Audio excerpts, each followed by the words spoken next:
Okay, so very good morning to all of you. People online.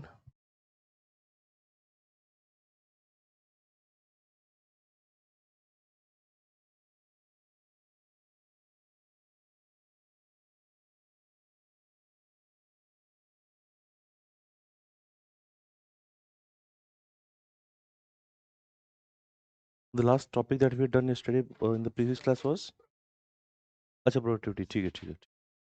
और उस पे हमने we had ended with one question, right? That why estuaries etc. have what are estuaries? चलो good. ठीक है. Salt and ठीक है. Okay. And why was the productivity of let's say mangroves and estuaries far more than let's say open oceans? Main reason क्या है? नहीं. Numerator versus denominator है ना? That we know. That open oceans will have far bigger area. So while the production can be more, but if you divide it by denominator, then क्या होगा? ठीक है, वो याद रखेंगे. Because if you get a comparative question, जैसे a question can also be that arrange the following ecosystems in the order of their productivity.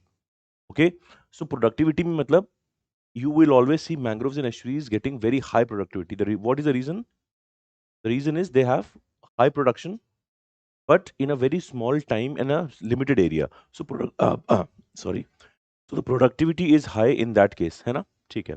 Okay. Now, if we are clear on this, we were in fact doing this framework only for some classes. What are the functions of ecosystem? Ecological succession we have done, है ना? Energy flow, this also we have done.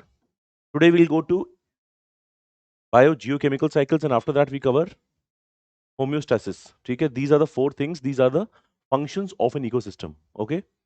Now we are done energy flow through food chain in the last class. तो देखो एक food chain पढ़ा हमने.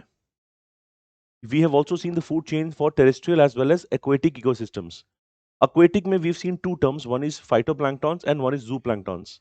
Try to give me four examples of each. We'll start with phytoplankton. एक example. चलो sign out. Second. You cannot repeat the previous one. हाँ. Try करो सोचो. आप चार देखे थे मैं. अभी तो एक हुआ है. 3 are remaining.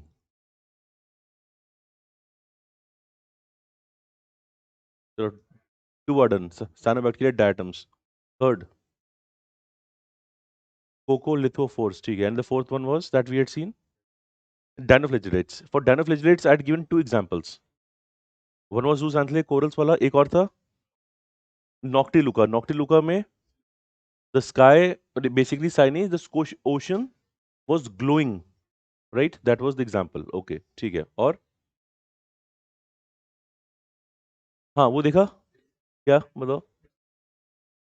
अच्छा ल्यूसीफरिन एंड ल्यूसीफरेस. ठीक है. ओके, अगर जिसने नहीं देखा है so go and see that why that happens, so that would also help you. Fine. And then example of zooplanktons, ZOO, we'd also seen some examples. One is the zooflagellates. Other examples, copepods, okay, foraminifera and radiolarians. हमने ये भी लिखा होगा शायद, है ना? ठीक है. So these were the examples. We have seen the basic cycle here. We had also seen grazing as well as detritus food chain. Detritus food chain dominates in which ecosystems? Terrestrial. And grazing in aquatic ecosystems. ठीक है. Other than that, we had seen, so food chain में basic ये concepts हैं. In food web also we've seen. Does a food web have to be complicated for it to be better? Yes. Complicated होना चाहिए, more diversified. Okay, this also we had seen. Then we had seen the different pyramids of numbers, pyramids of biomass, and pyramids of energy. In which case, in 3 of them, can the pyramids be upright? Answer question फिर से सुनो. In which pyramid can the pyramid of energy be upright? All 3. Okay. In which of these pyramids can the pyramid be inverted?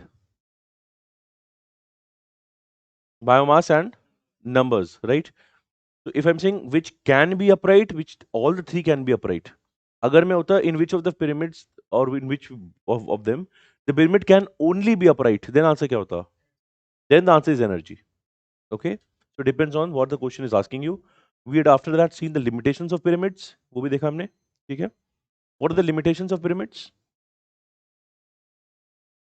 हाँ, okay. One, if a species belongs to two trophic levels, it does not account for that. Okay, even saprophytes and these decomposers are not given a space in this. ठीक है, this we had seen. Okay, now additionally, okay, तो I think ये देखा हमने. We will now begin with the heading of nutrient cycling, and the other word for that is slightly fancy and complicated. That is biogeochemical cycles.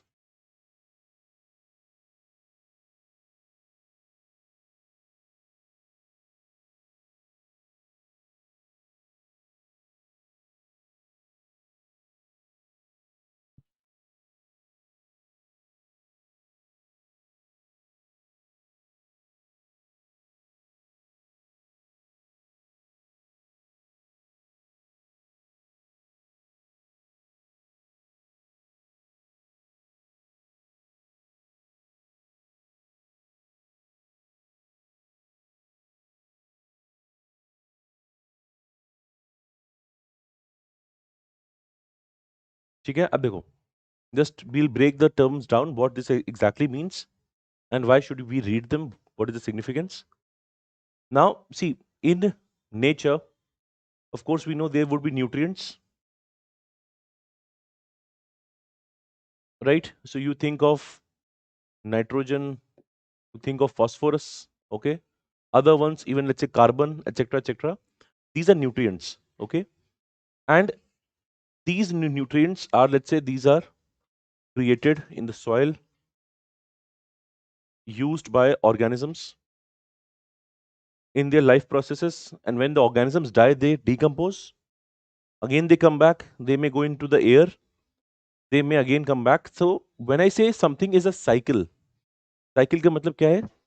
That they are continuously getting created, consumed, okay, creation, consumption throughout this process.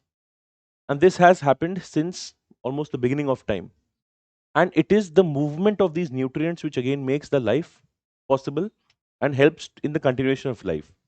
Now, nature has its own way, at least in ensuring a balance. But in the recent times, you will see, because of increased human interference,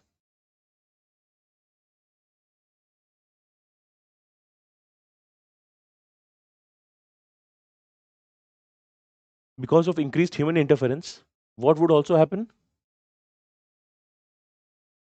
That we have more and more disbalance in these cycles, which means in cases normally there's a nitrogen cycle, but excesses of fertilizers, excess of agriculture, etc., can also lead to a balance in the availability of nitrogen. So sometimes you now hear terms like nitrogen pollution, right? Similarly, when I say carbon cycle, for hundreds and hundreds of years, the balance of carbon around the world was almost constant. But in the recent times, we'll also see that carbon dioxide is rapidly increasing because of industries' emissions. So, would that also alter the growth, the availability of nutrients? This can also. The main point, we'll also see the human dimension in the cycles. Normally, हम conventionally क्या पढ़ते हैं? What is present in the nature. But the second point is because these are, let's say, the other, let's say, cases of human involvement, you will see constant increase in the cycles which is there. So this becomes a challenge. How to balance the increase of nutrients? That is one. Okay? Now, in addition to this, when we go into this particular aspect, cycles को अगर मुझे classify करना हो,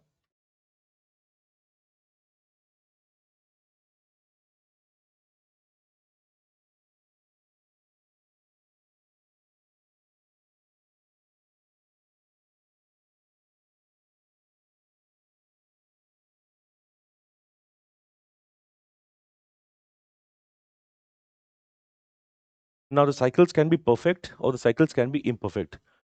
Perfect cycles are one in which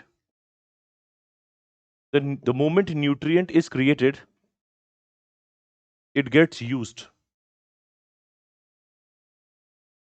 It is not stored for a long time. This is a perfect cycle. Okay. Whereas an imperfect cycle is, let's say nutrient is created or nutrient is present,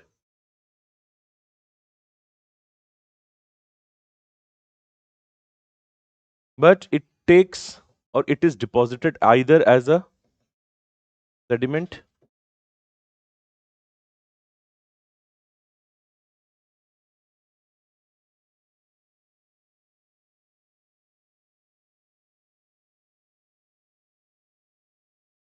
okay, or so it is either deposited as a sediment, okay. So it is not immediately used when it is created. Then this is a imperfect cycle. ठीक है? इसी same चीज को हम अलग term से भी बोलते हैं. I can say there are some gaseous cycles and there are also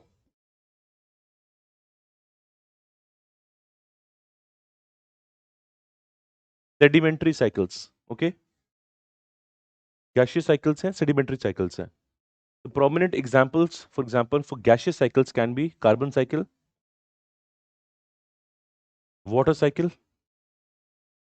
So these gaseous cycles happen to be the perfect cycles. The moment anything is created or is present, it is used and the constant process keeps on happening. So used, again created, used, created, used. This will happen constantly. So it is not that something is stored for a very long period of time and it is stored and it is not used. Whereas in sedimentary cycles, sedimentary common examples can be, it can be calcium, it can be magnesium, it can be, चलो यहाँ पे I should also write nitrogen, and यहाँ पे you will have examples like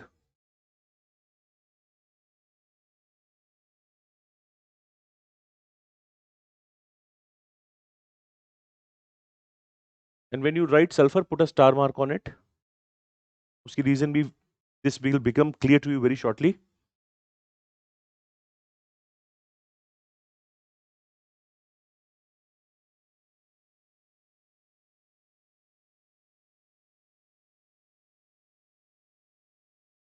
So calcium है, magnesium, phosphorus, sulfur. Sulfur में we've put a star mark because sulfur has elements of sediment, but sulfur also has elements of gas. जैसे हम बोलते हैं H2S, hydrogen sulfide. Okay, we say SO2, sulfur dioxide. Okay, and then we say sulfur dioxide, etc., reacting with water, forming acid rain, H2SO4. Okay, so sulfur cycle has both components. It is not entirely sedimentary, it has both gaseous as well as sedimentary components. That is the main reason. That is why we've put a star mark. Okay? Now, because we are saying it is a cycle, what is a cycle? That what goes around comes back around, right? So, in this cycle, this is something you'll always see. जो भी start हो रहा है, right? For example, if I would say carbon cycle, so in a cycle, what we'll understand, what are the sources of carbon? कहाँ से carbon emit हो रहा है? कैसे carbon absorb हो रहा है? Right? This will tell you what is a cycle. So for us, the main thing to understand in this topic is how something gets created or what are the source of that particular nutrient. Is there any specific process through which maybe it is formed or it is getting assimilated, and lastly how it is getting consumed. Okay, for example, if I say carbon, what is the source of emission of carbon? Naturally सोचो अगर, naturally fossil fuel to decomposition,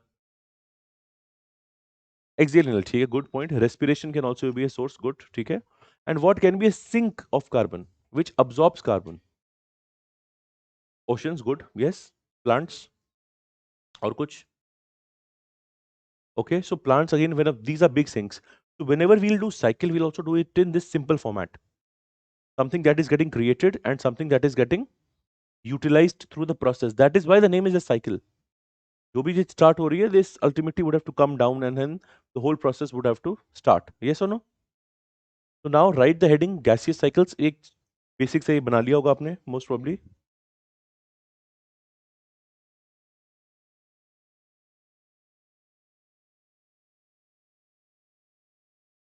You can write just one line definition for biogeochemical cycles. Right? These are natural pathways.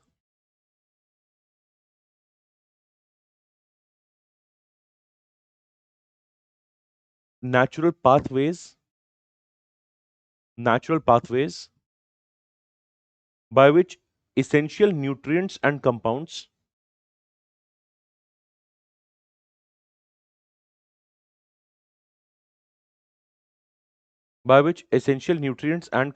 are recycled through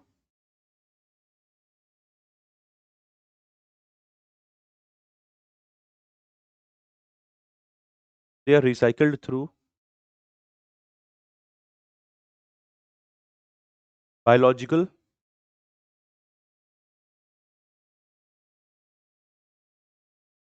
so bracket we could add living organism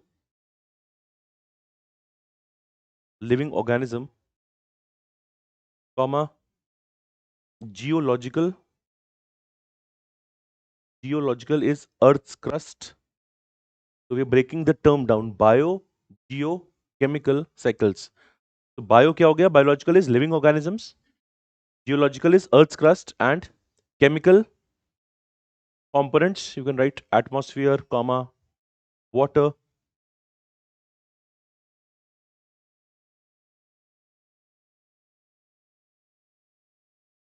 Chemical components of earth. ठीक है? So this is nothing but, so the heading for us was this.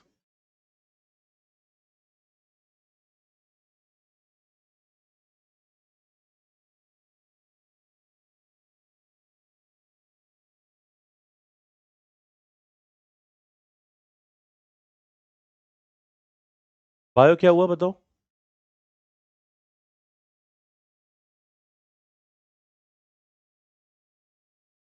Right? This is anything related to rock formations to crust. This is the geological part.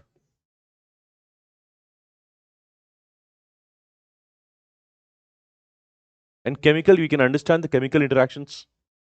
Just now, for example, I gave you the example of SO2. SO2 can react with, this will create sulfuric acid also. Yes. So chemical may either in atmosphere or through water, the interactions, let's say, for example, that happens. Okay. This is actually happening in your biogeochemical cycles. The other simple name for this is nutrient cycling. Okay, so there are multiple interactions that will be happening in this case. Fine. Now, the very easiest cycle we'll start with, that is your water cycle. अच्छा एक और चीज है, before I start this topic, please remember, this topic will have a lot of interlinkages. Okay, plus there will be certain topics which the details of it I'll cover in those respective portions. Okay, for example, if I talk about the carbon cycle today, I will tell you the source, the sink, the process, but carbon, we will see, for example, this in pollution. And additionally, when we do climate change, when we go into the basics of greenhouse effect, etc., then we'll go to it in more detail, right? This also would be there for, let's say, a couple of other cycles. The cycles which I want to complete here itself, which I'll do. But there are some cycles, the detailing of that is more better understood when you have covered these two topics also. One is pollution and one is, of course, the basics of climate change. So basics में हम ये सारी चीजें करेंगे. Basics एक बार फिर से कि what is a greenhouse gas, right? And what is so special about carbon dioxide as a greenhouse gas, right? ये नाम सुना है हमने, what is a greenhouse gas? That when the gas emits, the whole sky becomes green. Yes or no? No. What happens in a greenhouse gas? Have we seen a greenhouse kind of arrangement for plants? यहाँ पे glass लगे होते हैं plant growth के लिए, right? Basically a greenhouse is, let's say there will be a lot of glass mirrors, and inside, let's say, there are some plants. The reason and the idea here is you let the incoming light come, but it will not be able to go out very easily. Then what you do, the temperature gets increased and you want to have faster growth of these plants. That is the idea of a greenhouse. Okay. The same concept is seen in your atmosphere also, that when, और अभी मैं ऐसे बस brief में बता रहा हूँ, right? ये proper, this is a lecture on greenhouse effect. That when there is an incoming rays, they're easily able to come. Okay. But the outgoing radiation is getting trapped by a blanket of gases. And these blanket of gases can include carbon dioxide. Okay, it can include methane, etc. तो जो out going radiation है हमारा वो trap हो जाता है. And in the recent times this blanket is becoming better, right? Better मतलब thick. So from a normal patla sa blanket, it has become a proper Monte Carlo blanket, for example. Okay, so that is why you feel warmer throughout the year, because this is going to absorb most of the outgoing radiation. Okay, this for now again, please remember this is a very simplistic explanation. अभी मैं wavelengths पे etc पे नहीं गया हूँ, but अभी के लिए just remember this and we'll see that also. So I've told you a couple of things will also make your topic. So after we're done with pollution and climate change, you will understand this topic again better. Okay. So right now we are focusing more on the very basics of this. So we'll start with the very first cycle. And इस cycle से I just want to tell you a couple of terms. The very first cycle for us is water cycle.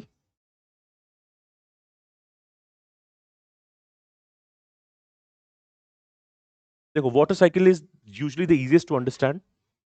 Right now you see a lot of rain happening, right? So water cycle में, in general, you need to know some certain terms. One term, for example, can be condensation. One can be precipitation, etc. So main thing to remember in a water cycle, because here also a constant movement of water happens. Water goes into the clouds, right? Finally happens as rain, used again, then gets evaporated, then becomes clouds. So there is a proper cycle that is created. That is the main point. Biogeochemical cycles में हम क्या देख रहे हैं? Main thing is the movement that is happening. Okay. I'll also tell you here related to water vapor, okay, that is also a part of this cycle. Now, 3 or 4 terms you have to write, just be aware about them. पहला term लिखेंगे evaporation. The very first term for us is evaporation.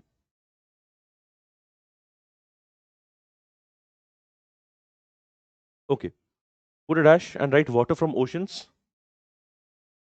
lakes and river turns into vapor. The water from oceans, lakes and river turns into vapor. This is evaporation. Yes. Second, condensation. Condensation. Condensation. Right? Water cools and form clouds. Water cools and form clouds. The moment clouds are formed, I want to ask you, does this mean rain will happen? Or when will rain happen? Carrying capacity तो हमने कहीं और भी सुना हुआ है. चलो. What is carrying capacity? Pressure. सुना है? Have we seen this term in our classes? Carrying capacity. Think of your bags. What is carrying capacity? It is simply the replenishment capacity of Earth, right? The extent to which it can maybe withstand the damages that are being done. Okay. What is, what the term was I saying? So I'm saying merely formation of clouds does not mean rain will happen. When will rain happen? नहीं, water vapor बन गया, ठीक है. Clouds के बाद rain होगी कब? Condensation, and ultimately your water droplets ultimately have to be so heavy that they cannot stored and they ultimately have to fall down as rain. So precipitation will only happen when some conditions are met. तो बहुत बार ऐसा होता नहीं है, you see a lot of clouds, लगता है आज बारिश होगी, but it does not rain. Yes or no? The main thing is, and this is of course you'll see this in more detail in geography, but main component क्या है यहाँ पे? With respect to rainfall or etc. is that it is ultimately, so merely formation of clouds is not enough. Other factors should also be fulfilled, then only the rain would happen, right? So here you can write precipitation. Condensation, maybe we just wrote that water cools and form clouds. Third is precipitation. You can write water falls as rain or snow.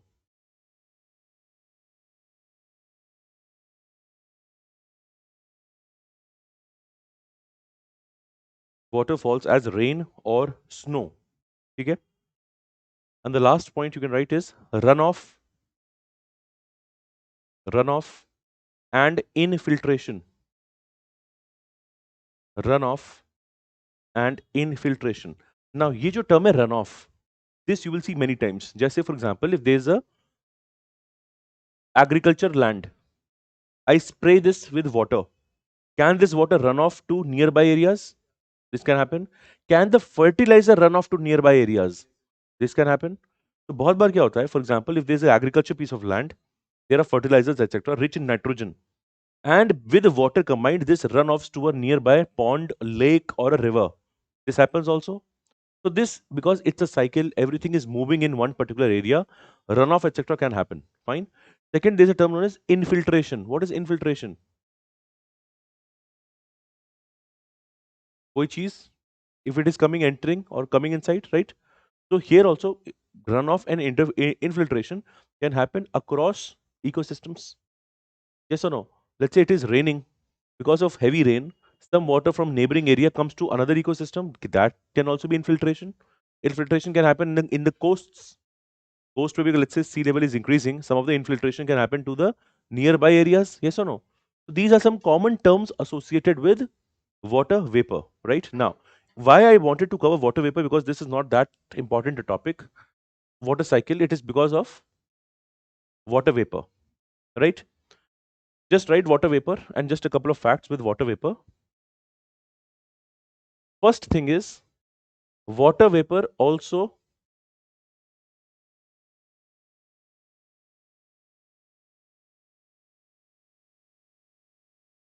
it demonstrate greenhouse effect. Second thing to remember here is,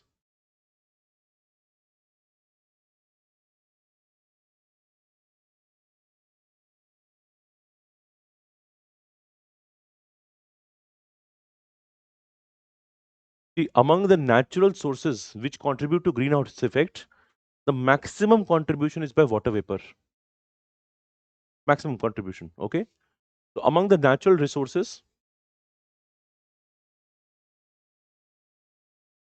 contributing to greenhouse effect, water vapor has the maximum contribution. And the moment we see this, this also creates many times a confusion. In our books, we read carbon dioxide to be the biggest greenhouse gas, etc., etc. Then what is this fact contradicting my understanding? तो इसलिए हमने क्या लिखा है? Natural. Now, if you go into the man-made, anthropogenic, here the biggest source is maximum, biggest, followed by, let's say, methane, which abhi bhi, jaise, after this cycle, I'll tell you carbon cycle. So if I'm talking of man-made or anthropogenic, then the biggest component is CO2. But please remember, CO2 can also have a natural component. Some CO2 was present in the atmosphere also, but that component is very small. The main issue is the man-made component of that is increasing. So the biggest greenhouse gas, if I talk from a man-made perspective, will always be carbon dioxide, right? And this distinction you'll also understand as we move along. Fine. Main है water cycle में, इसकी बात करना. अब if water vapor etc. is a greenhouse, it shows greenhouse effect, is it problematic? सोचो. Main thing is, see, nature में greenhouse effect है, but it is not problematic. This was always there in the nature, right? So if this greenhouse effect would have not been there, हमारे temperatures होते -16 या -18 degree Celsius. It is the greenhouse effect which happens in the nature, right? That helps us to keep the temperatures around 16 to 18 degrees Celsius. यहाँ पे these are both are minus, right? So greenhouse effect helps to keep the earth warm, and it was always this way. Otherwise, life would have not been possible at so low temperatures. So in that regard, water vapor plays a very important role, right? So greenhouse effect was always there. हमें problem किससे है? The increasing man-made interference in greenhouse effect. And when I say this, also remember, before industrial revolution, you did not have industries as such, right? उससे पहले normal process used to happen. But after industrial revolution, there's a huge increase in carbon dioxide, huge increase, right? And it has increased thousands of times, manifold, right? Second, there's a huge increase in methane because of agriculture and other activities. There's a huge increase in NOx, the nitrogen related emissions, huge increase in fluorinated gases. So basically, I'm telling you, man-made component of greenhouse effect is increasing. Okay, this is happening now. Because I think I've mentioned greenhouse effect a couple of times, I'll just draw this also. This is Earth. Essentially, what greenhouse effect tells you, this is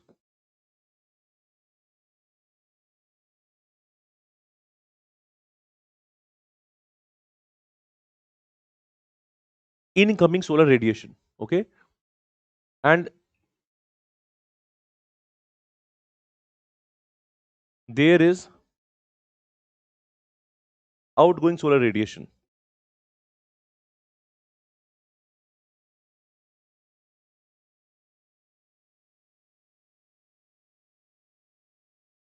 Now, this outgoing radiation is getting trapped by a blanket of the greenhouse gases, which can be both natural as well as man-made. Earlier, what used to happen, like I said, this blanket was relatively thin. This was always there. Problematic part क्या है? Now this blanket has become thick. इसलिए मैंने I've made it red, so just so that you know, the man-made component of this has increased a lot. Okay. Now, because we have mentioned some of these things, so you should also know जो हमारा incoming radiation है, this can easily go through this blanket. The incoming radiation में problem नहीं है. This can always come. When this incoming radiation come, it will heat the earth. Some part will be used, some part will be dissipated. The part that is going outside, this is getting trapped. Okay, so main issue क्या हो रहा है? जो outgoing radiation है, it is getting trapped by the blanket of these gases.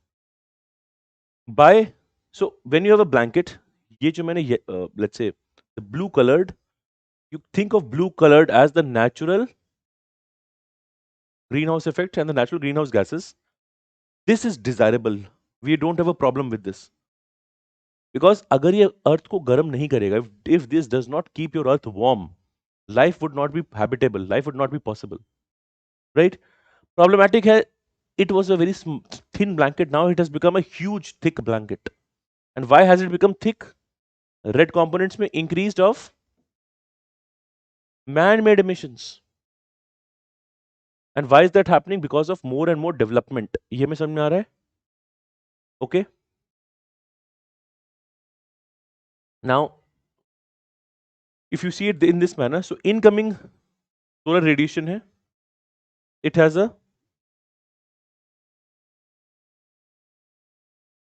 short wave, and when you draw it, you also draw it in this manner. And this shows to you this is long wavelength. Short wavelength है, but this means it has very high energy. Because anything which is starting, it has very high energy, but if it hits the earth, now the energy will be less. Okay, so short wavelength hai, but it is high on energy. Whereas outgoing radiation, can I see this?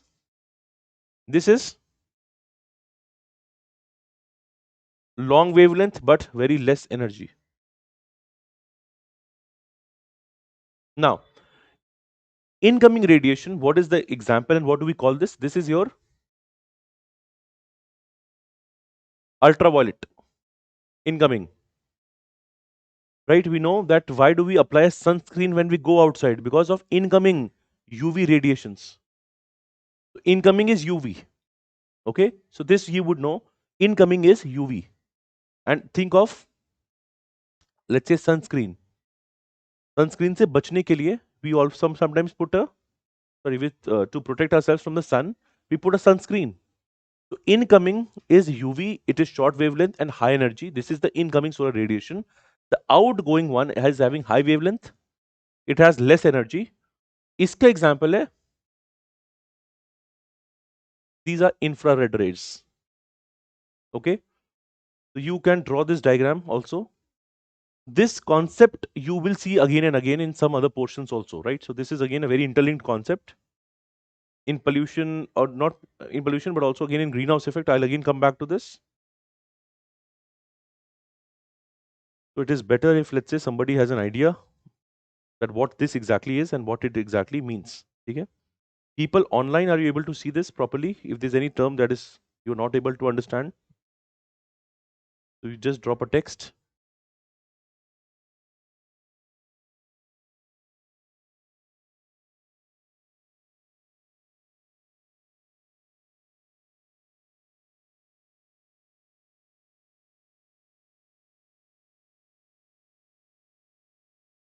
देखो, incoming solar radiation, it is short wavelength. That is how we've drawn it, very right. High in energy, UV rays. UV rays याद नहीं करना पड़ेगा. High in energy because if anything is starting, it will have very high energy. When it hits an object, then its energy will get lost. So outgoing radiation has long wavelength. It has less energy. Example for this is infrared. If I ask you, does UV ray, will this get absorbed, or infrared, which gets absorbed or which is not allowed to go outside? Infrared. Even this concept UPSC has asked you, that which radiation is absorbed or which is not getting outside. And sometimes they write entire incoming radiation. No, that's not true. Entire incoming radiation will always be able to get inside. This is how the greenhouse effect is. Incoming hogi, but outgoing rok denge. And because of this, warm, the earth becomes warm. This is the concept.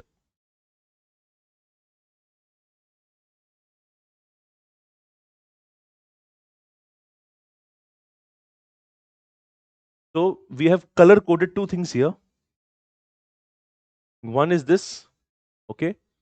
So we will see that natural greenhouse effect is fine. But the problem is with increasing man-made greenhouse effect. So natural के case में, अभी I gave you the example, for example, like water vapor. I can give again example of carbon dioxide, but the natural carbon dioxide.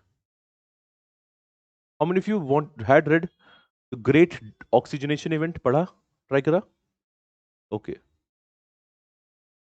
Water vapor है, carbon dioxide. The carbon dioxide that is present in the atmosphere. Man-made में सबसे बड़ा issue क्या है? Again carbon dioxide, but this one is man-made, right? Methane, for example, etc., etc. In times to come, I'll tell you the 6 prominent greenhouse gases covered under Kyoto Protocol. There's a protocol, Kyoto Protocol, for man-made greenhouse gases. उनको रोकने के लिए we have a Kyoto Protocol, which also we'll see. किसने बना लिया इसको?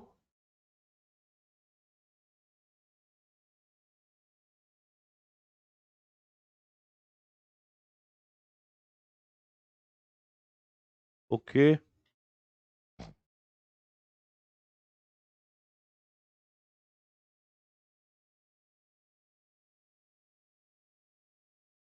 This you've made, right? Okay. Now,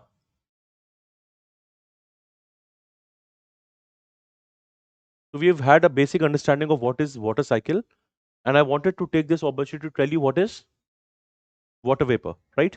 Now, next heading is carbon cycle.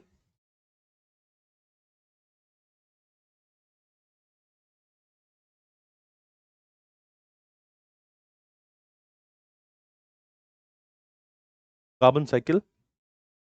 Now, it's a cycle. So what would happen? Things get created, things get destroyed. Okay, by destroyed we mean consumed. So here, for example, there are various sources of emission of carbon dioxide. Plus, there will also be carbon sinks like plants, trees. They will take up the carbon.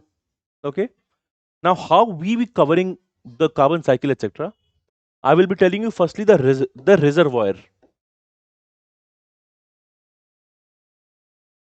Okay, I will also be telling you processes like photosynthesis, which are important in the carbon cycle.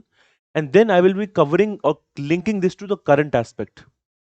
Right now, how much carbon dioxide is there? Why the whole word, आपने हर जगह सुना है decarbonization. सोचो decarbonization में what is decarbonization? Reducing carbon dioxide. And this will tell you that why in climate change the excessive focus is for reducing carbon dioxide. The reason is carbon dioxide is the biggest man-made greenhouse gas. So this will also tell you this exact point. Fine. So here for carbon cycle, some of the points which are written, we'll write it very in a brief manner.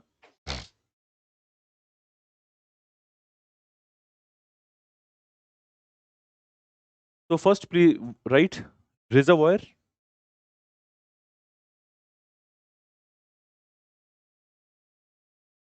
In reservoir, we'll write some mini points. सबसे पहले लिखेंगे atmosphere. Within reservoir, so I'll tell you what all stores carbon dioxide. One is it is present in atmosphere.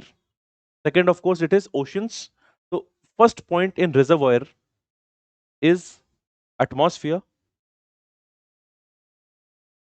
right? So here we are going to quote our NCERT of class 7th. एक सवाल आता है बहुत बार that what is the composition of air? What is the composition of air? Maximum nitrogen. How much? 78%. Second, oxygen. How much percentage? थोड़ी सी ज़्यादा. Followed by other gases, right? And one of the gases is carbon dioxide. Fine. So we are going to write naturally CO2 makes up, any idea? Guess karo. 0, 0.2 and 0.02. Are these same or different? तो किसी और से पूछ रहा हूँ. I'm just asking you, are 0.2 and 0.02 same or not? 0 क्या है? 0 is 0. क्या फर्क पड़ता है? चलो 0.2 and 0.20 are they same or different? They are same, right? There's a huge difference in 0.2 and 0.02. The reason is, please write, 0.03 to 0.04% is your carbon naturally. 0.03, 0.3 नहीं है. 0.03 to 0.04% of Earth's atmosphere by volume. This is present naturally. अब सोचो आप, this amount of carbon dioxide was good enough to ensure natural greenhouse effect. But the problem is this is increasing, and especially by the man-made interventions. इस fact को आप जरूर याद रखोगे. The right and a homework for you is again class 7th NCERT geography. एक simple सा एक infographic है ना? That a chart is there, that atmosphere composition that you should know. Sometimes they can ask you other gases. Nitrogen everybody knows, but after nitrogen and oxygen, then you don't know exactly which gas is more, which gas is less. अगर ऐसा देखो एक बार. Then argon, if you're saying etc., then you should know noble gases, right? First fact है reservoir. पहला reservoir क्या है? Atmosphere. Second, right? Second, तो we know oceans. Third, terrestrial biosphere.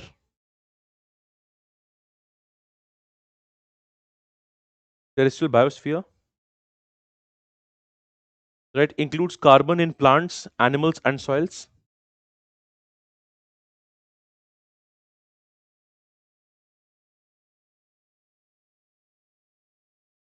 Plants, animals, and soils. Because carbon is present in all, because in anything that is organic will have carbon. Okay, so it is present in all of them. Then fossil fuels, plants, animals, and soil. ठीक है, next is fossil fuels. मैंने इतना ही बोला था, that is what I told. Fossil fuels. Will fossil fuels have carbon? How come? How are fossil fuels formed? Right? Under pressure over a period of time. Do we know what are fossil fuels? जैसे सुना है fossil fuel, सुना है? होते क्या है बताओ?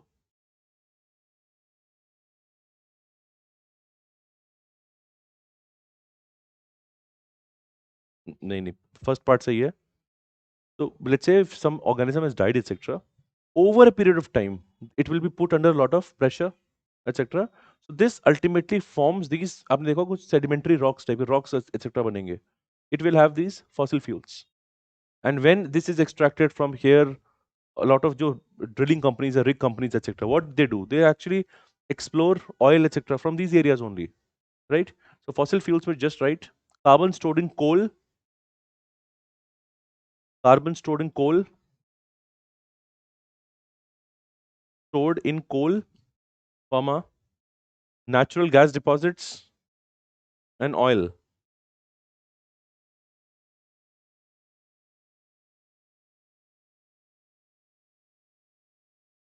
ठीक है? And last is sedimentary rocks. Last is sedimentary rocks.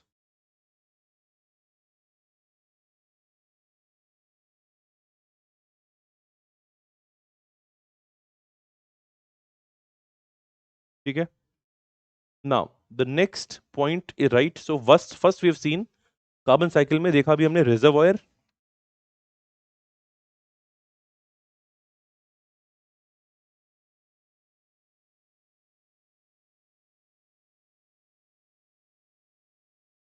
Second, we'll see is certain processes associated directly or indirectly with the cycle.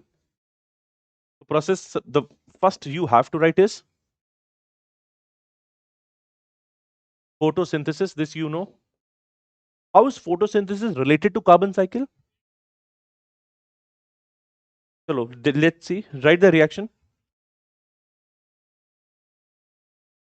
What happens in photosynthesis? बताओ. लिखो लिखो लिखना है. लिख लो लिख लो लिख लो. क्या बोला? अच्छा ठीक ठीक ठीक ठीक.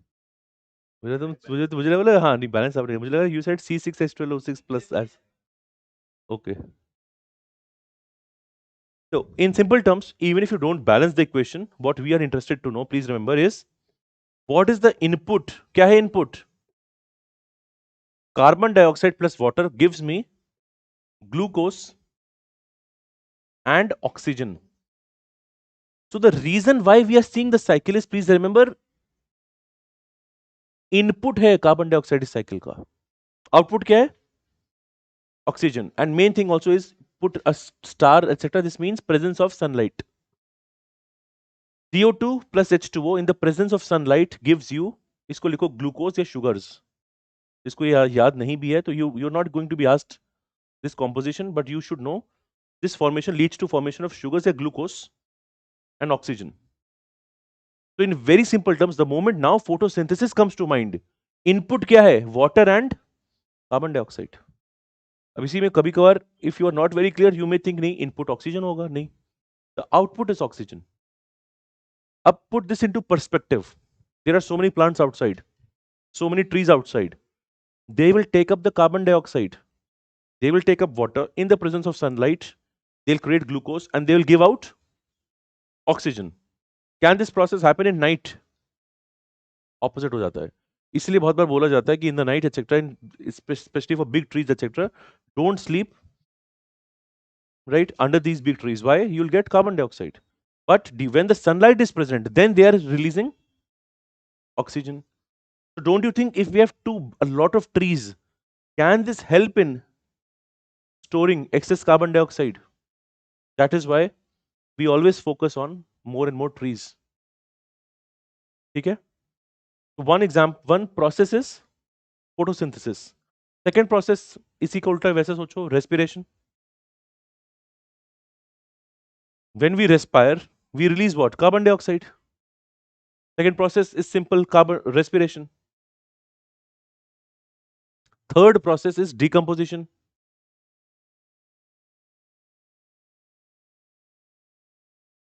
Third is decomposition. right? Microorganisms break down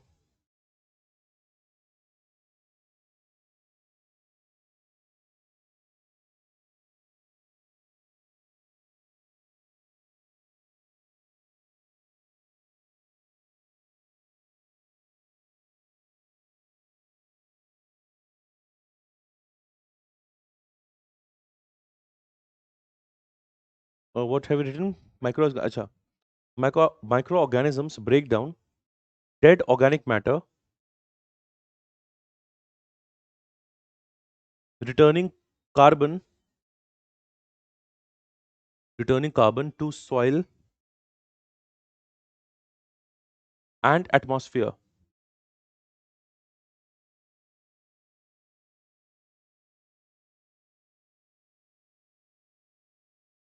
Returning carbon to soil and atmosphere.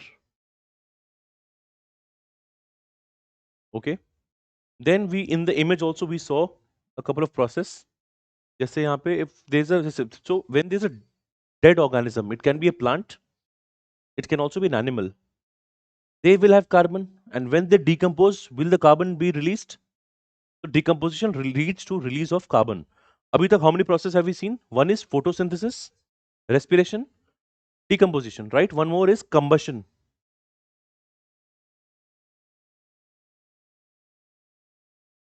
Combustion.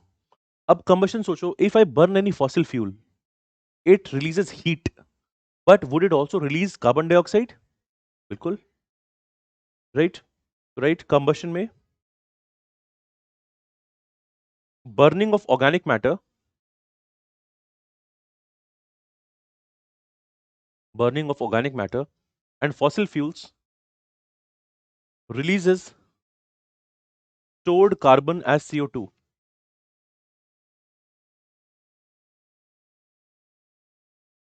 Releases stored carbon as CO2.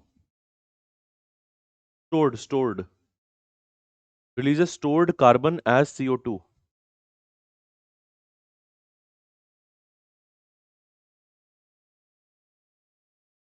ठीक है? Now next point, this is interesting, right? Ocean atmosphere exchange within process only. Within process, one is ocean atmosphere exchange.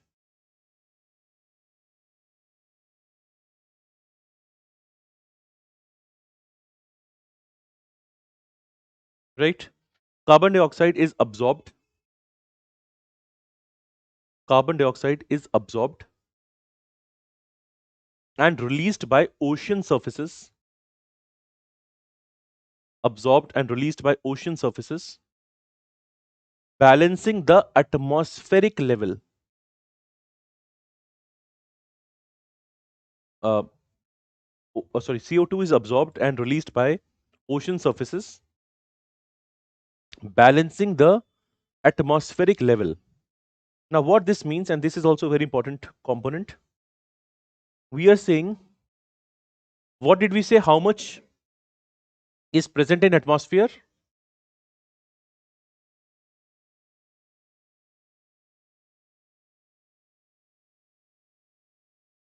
Now, normally when this increases or when the change happens, it can even be stored in oceans. So what did we wrote? Ocean atmosphere exchange. But excess CO2, etc., can be absorbed in the oceans. That is why in the reservoir we also wrote atmosphere. In the reservoir we also wrote oceans.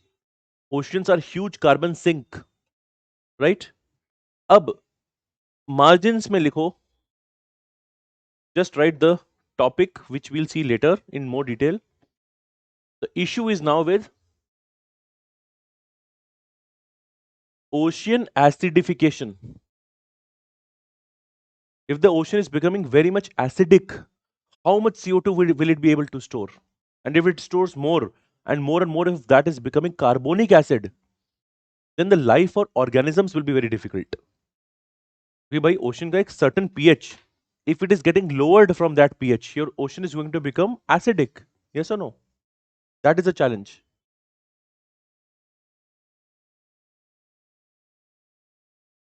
Okay, so that is one. So we have seen two things till now. We've seen the processes and we've seen reservoir. Third is your significance. Third is the significance. For this, just simply make a triangle, write CO2. So first is, and carbon dioxide to chalo is one, we are writing of carbon here. So one is, carbon is basically the fundamental building block, right? It is the foundation of these organic molecules. Foundation of organic molecules hai. It can be a energy source. Additionally, it can also help you, carbon dioxide can help you in climate regulation. Now, climate regulation earlier used to happen via the ocean atmosphere exchange in the nature.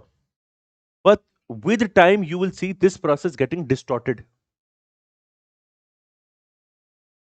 Foundation of organic molecules, okay? हर एक चीज देखो, अगर मैं देखूं C6H12, doesn't this also have carbon? It has, okay? All the hydro, नाम क्या है? Hydrocarbons, they also have carbon, okay?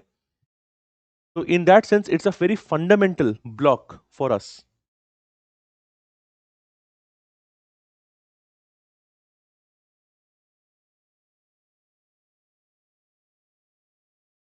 Okay.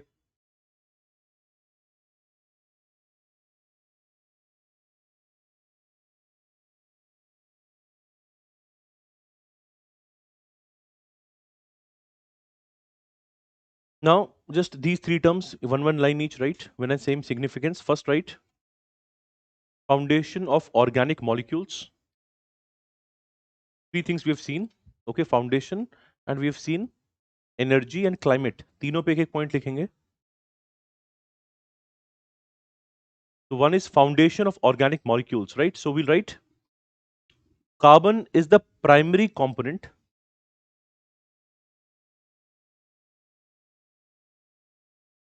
Carbon is the primary component of biomolecules, including proteins,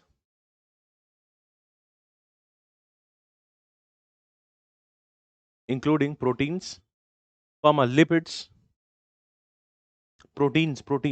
lipids, lipids, lipids, nucleic acids, acid, and carbohydrates. In your science classes, etc., you'll know is that you have DNA, you have RNA, so deoxyribonucleic acid. Okay, तो उसमें भी how carbon is a very integral part, etc. Carbohydrates essential for all life forms. Essential for all life forms.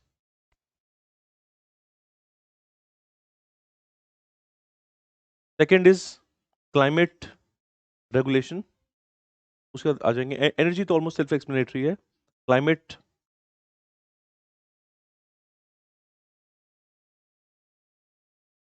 right, CO2 is a greenhouse gas. CO2 is a greenhouse gas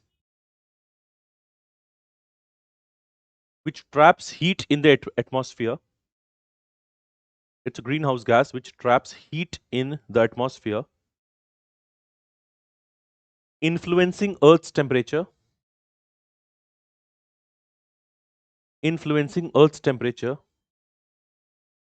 and climate pattern.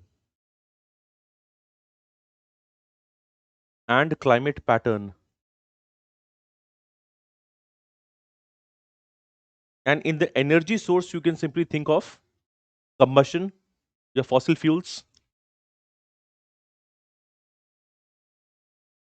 that during the process of combustion it is released. The combustion already we have seen.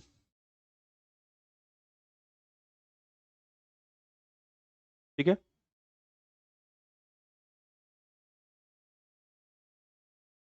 Now, we'll just tell you one more thing extra here. You can just write the heading.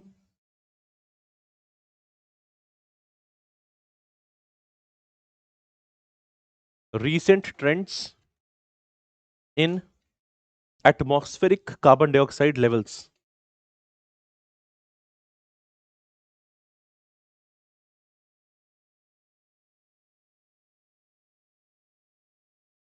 Recent trends in atmospheric carbon dioxide levels. Now, I'll tell you something known as a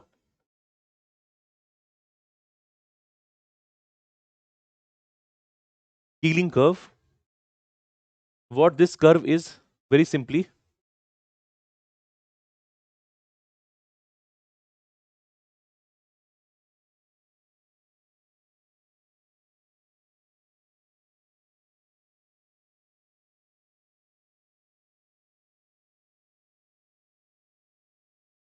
CO2 here is measured in ppm. ppm means parts per million.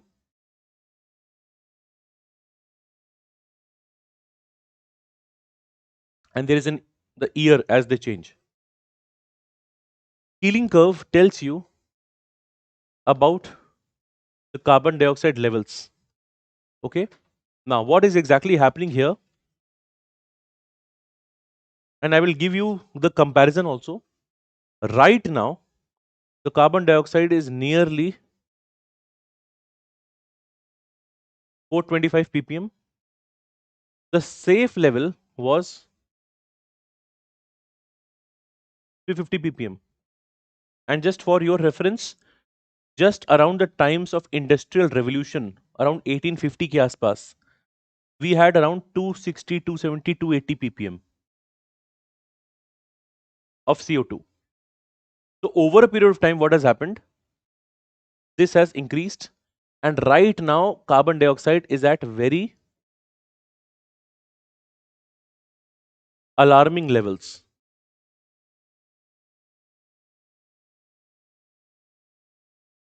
So agar if I mention this even around 400 plus, so now this is more than 400, which means abhi kitna hai, right?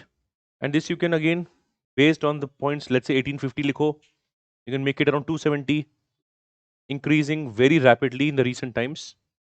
This is how it is there. But Keeling curve has not started with 1850. Keeling curve actually started some years back, around 1950s or so.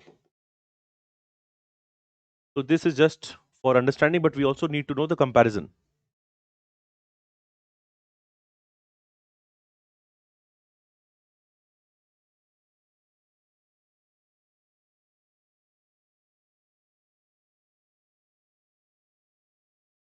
Okay, so now I'll tell you a couple of things to write here. So this can be a factual point also that Keeling curve is related to. It is related to measuring the carbon dioxide levels, number one. Okay. And this is one fact you will see everywhere. कोई भी article climate change पे हो, CO2 पे हो, you will get a mention of huge 425, kabhi this can be 426, 427, etc. So this is rapidly increasing. Okay. And the biggest source which talks about this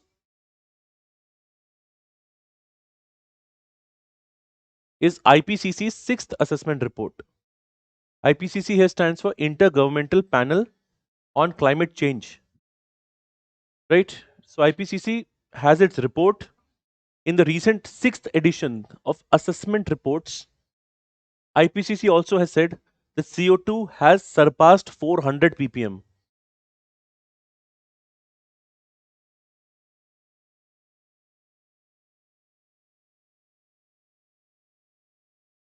Assessment reports.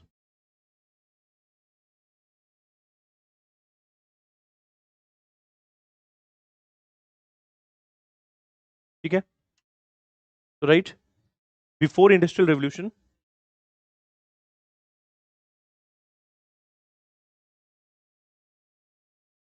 Before industrial revolution, bracket में लिख सकते हो 1750s etcetera,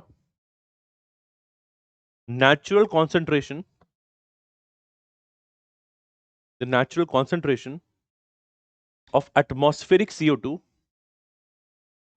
natural concentration of atmospheric CO2 was 270 to 280 ppm.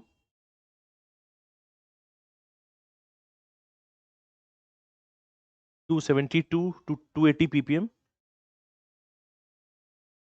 Human activities, full stop, human activities have significantly increased. Human activities have significantly increased atmospheric CO2 concentration.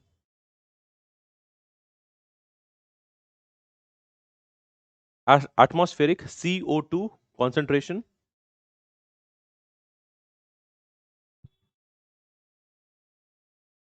atmospheric CO2 concentration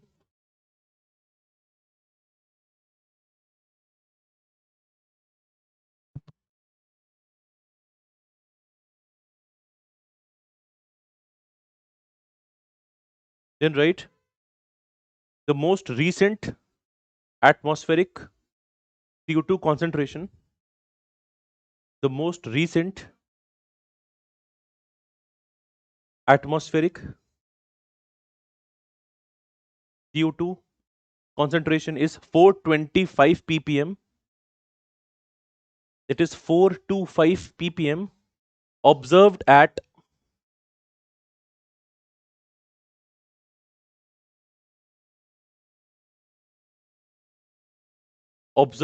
Mauna Loa Observatory in Hawaii. तो keyring curve, ये जो हमारे सब responses आते हैं, it is from the Mauna Loa Observatory in Hawaii.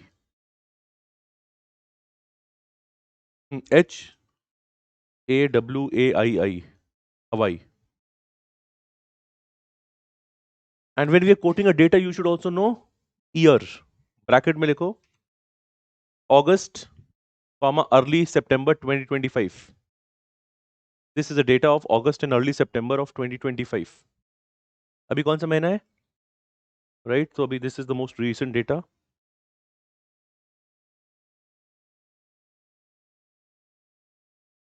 So approximately 425 ppm based on the data of August या September. In fact, September 7 का भी data very close है, इसी के आसपास है. Okay. Right. This represents a substantial increase. This represents a substantial increase in the CO2 levels.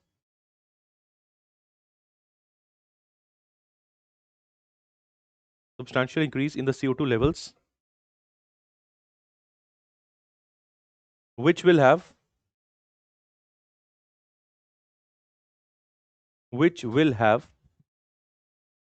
far-reaching consequences, which will have far-reaching consequences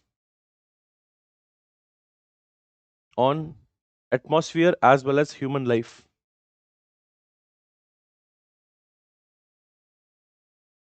On atmosphere as well as human life. ठीक है?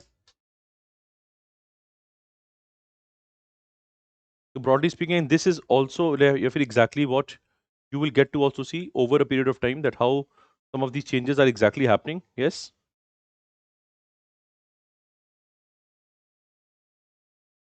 Okay. So recent trends, etc. we have seen. Now change the heading. Let's also, I think we can talk now about another cycle, because this is substantial portion of carbon cycle. Next heading is nitrogen cycle.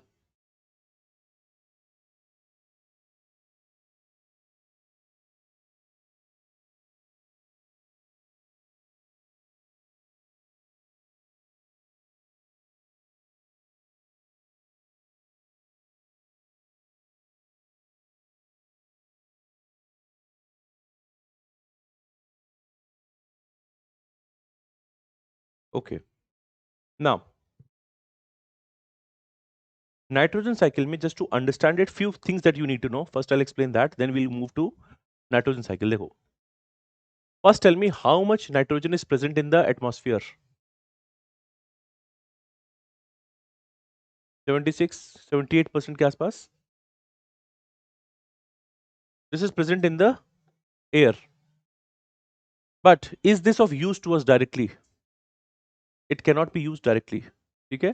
And nitrogen cycle may be initial 15-20 minutes it will take for you to understand. If you are very new to this also, थोड़ा सा time लगता है पहली बार to understand nitrogen cycle, because it is not as easy and as direct as a, let's say, carbon cycle. There are some processes which happen throughout in this cycle. Okay, so don't initially be perturbed or that you feel कि अरे इसमें इतना कुछ है, science chemistry सब कुछ पढ़ना पड़ रहा है. If you understand this once in very simple format, okay, it's just that some microorganisms and some stages are there in the process.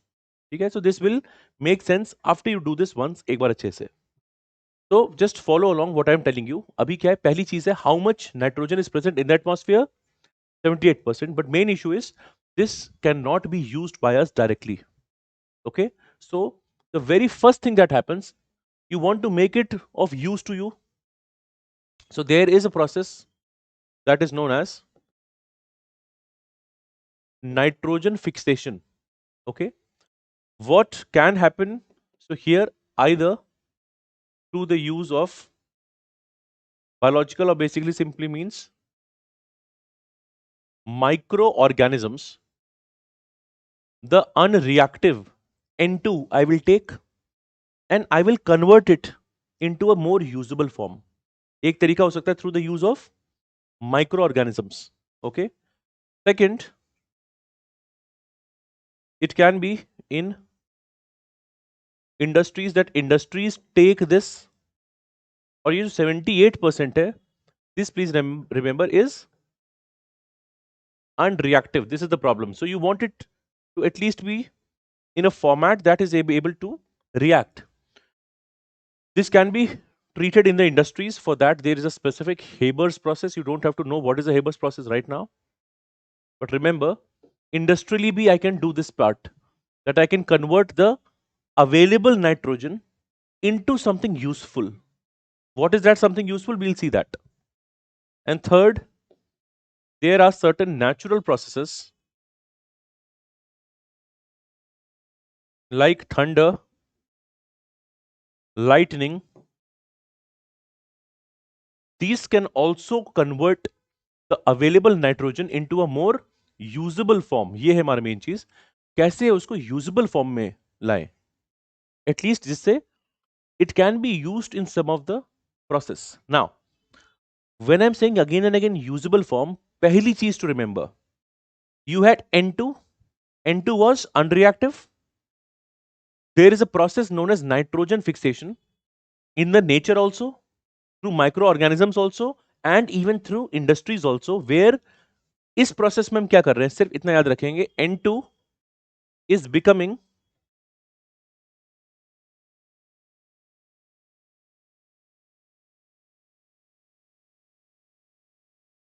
right, but this also is not directly useful for the plants.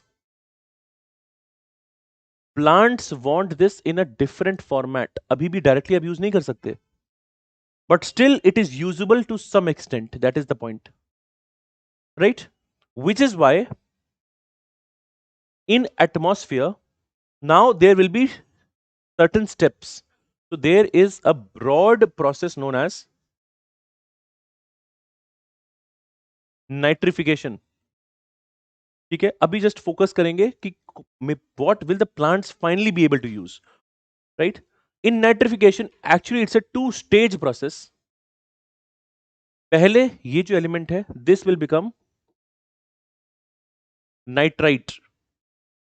But even nitrite cannot directly be used by the plants.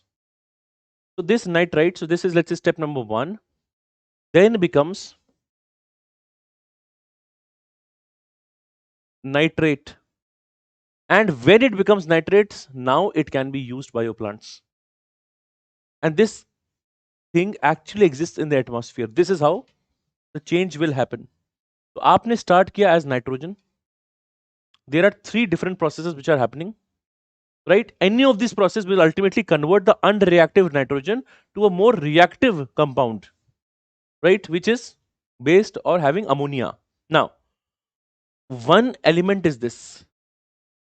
Ammonia can also be created or converted if there is a dead organism which is getting decomposed. Even after that, it will form this component which will have ammonia. But that cannot directly be used by the plants. Plants want nitrate. वो nitrate use करते हैं. तो हमारे process आप देखो. One is this is present, and please remember this is a cycle. Everything will have to fall into place. So you had a lot of air. Air has a lot of N2. N2 cannot directly be used. N2 is converted to the parts of ammonia.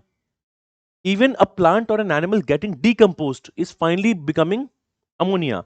This ammonia, through a process known as nitrification, gets converted to nitrite. Ite later on becomes 8. Okay? And in nature, you will find kuch processes mein there will be certain microorganism. There will be a microorganism which will convert ite to 8. There will be a microorganism which will convert NH4 to nitrite. And there are already microorganisms which convert N2 to ammonia. So we will also in the course of time see this. अब nitrite इन्होंने use कर लिया nitrate. Plants are growing. But what did I say? It's a cycle.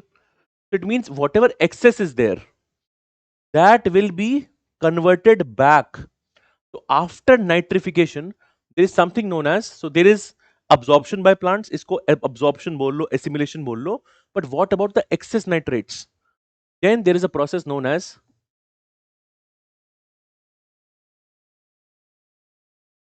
denitrification. Isme this nitrate ultimately will become N2. Either it will go back to the atmosphere or it can react with air, with water. If it reacts with water, it can become nitric acid. Yes or no? Air में जाएगा फिर से process चलेगा. Unreactive nitrogen going through nitrogen fixation. So this is a cycle again and again. I will again repeat the cycle so that it makes sense to you. And if you just follow the steps which I have said, after this I'll show this to you from an infographic point of view. This will again make your concept clear. Now, you have nitrogen. Nitrogen is heavily abundant, right? 78%. It is unreactive. So first step is to make it reactive. How this happens, there's a process known as nitrogen fixation. Now, nitrogen fixation can happen in various ways. It can happen through thunder or lightning.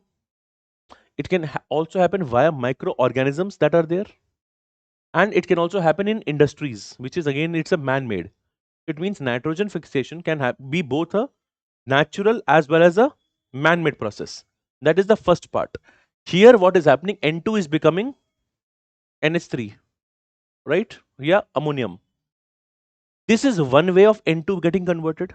Another way is if there is some rich organic matter. Organic matter does not only have carbon, it can also have nitrogen. So, whatever decomposition of organic matter will be there, it will also release finally ammonia. Now, this ammonia, through a process known as nitrification, creates nitrite, which is further made to nitrate. Nitrate is getting absorbed, assimilated by the plants. And because it's a cycle, please remember, सब कुछ हमेशा के लिए stored नहीं रहेगा. So the remaining part through a process of denitrification is converted to N2. Either it goes to the atmosphere or it reacts with perhaps a water, and then the whole cycle keeps on going. Yes? So first you have to understand what is exactly happening in the process, in the cycle, right? After that,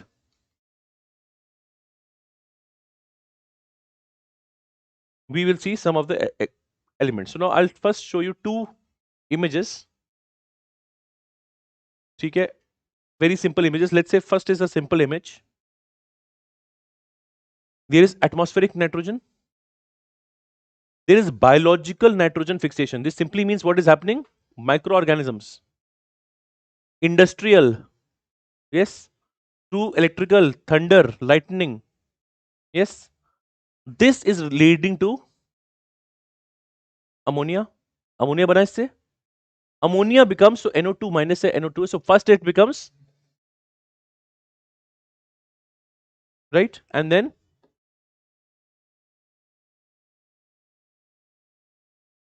now we also saw that plant biomass या animal biomass will become what after decaying? ये भी बनेगा ना NH3. So there are two ways through, so through atmosphere also, through decay also, you will be getting ammonia. This will be becoming nitrite. This will become nitrate, and this is again going to be used. And this nitrate, after getting used through a process known as, goes back to air. ठीक? This is one flow diagram. Now another diagram is, now this diagram will make sense to you. अगर आप इसको सीधे देखते तो समझ में नहीं आएगा. इसमें बहुत टर्म्स हैं एक साथ. First, just follow the flow which I am telling you. You have atmospheric nitrogen, yes? Through lightning, this is one way. Through bacteria, and bacteria are nothing but microorganisms. This is nothing, this is also nitrogen fixation. This is also nitrogen fixation. So, what do I get as a consequence? क्या मिला मुझको? Ammonia मिला मुझे. ठीक? This is one way. Second, अगर there is organic matter, and if the organic matter is decomposed, जैसे decomposer लिखा है यहाँ पे, आपको दिख रहा है यहाँ पे मशरूम से फंगस, बिकॉज डिकम्पोजर के एग्जांपल्स क्या है? Bacteria and fungus. So I can get from atmospheric nitrogen through nitrogen fixation. Second, I can also get the decay of organic matter. This will also make what? Ammonium. Now there is a process known as nitrification. The first stage is nitrites, ite, right? अब आप ज्यादा, with the moment you say it more and more, so ite 8, ite 8. Ite is the first, 8 is the later one. So ite, another process is, it becomes nitrate. This is used by the plants, right? The remaining part goes through denitrification. अब क्या होगा? या तो वो air पे चला जाएगा, or it goes into, again different gases can be created, right? Now this happens, and when it happens in the atmosphere, we also know in the atmosphere you also have grasses, agriculture fields, you also have water fields. So some of this can also leach into water bodies, right? This is already there. Let's say this is rich in fertilizers, yes or no? तो यहां पे this can also lead to a run off. दिख रहा है अपने को? एक term देख रहे हो, eutrophication. Can you see this term? Eutrophication simply means, see, the topic we are seeing is nutrient cycling. Eutrophication means nutrient enrichment. Now in eutrophication, this happens because either nitrogen or phosphorus, either nitrogen increases or phosphorus increase, or both increase. This leads to eutrophication.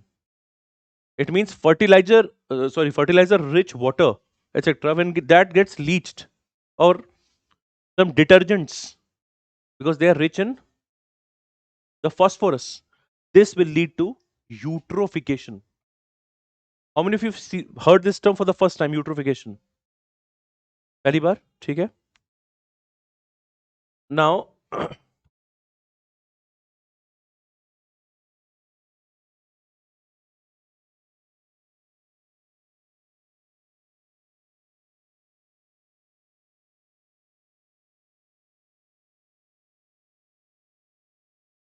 how many of you have seen this image?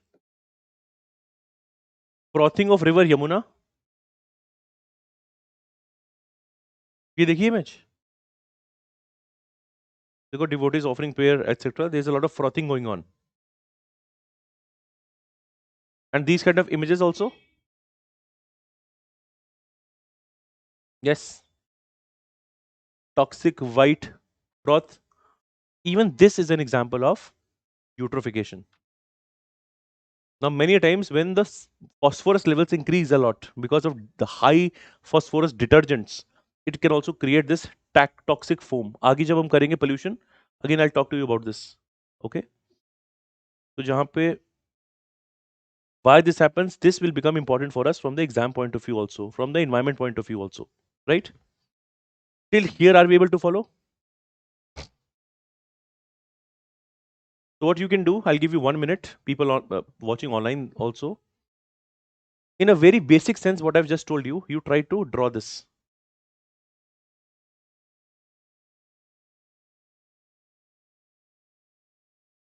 Hmm? Ah. So in any water body, when the nutrients increase, either N or this phosphorus, तब eutrophication water pollution में फिर से देखेंगे.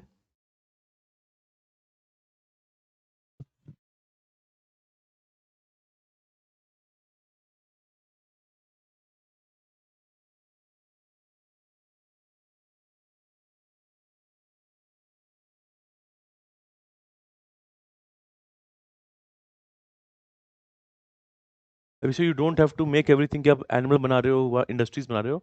बहुत simple format में बनाना है, that you understand what is happening.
People online, you're also following this. अभी you're making something. Or should I move this side if you're not able to see?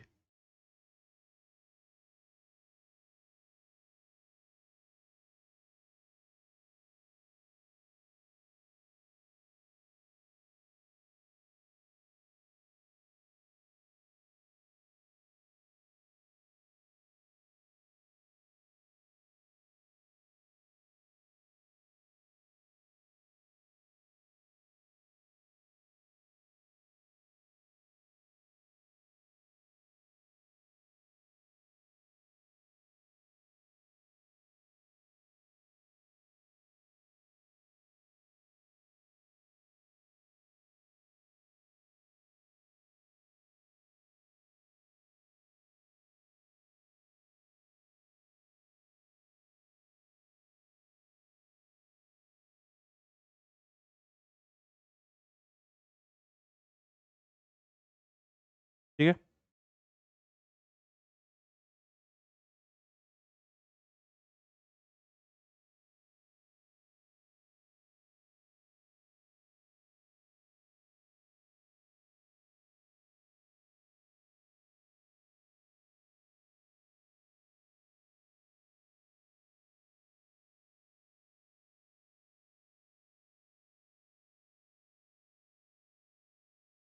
Now, In this cycle also, like we had done for the previous cycle,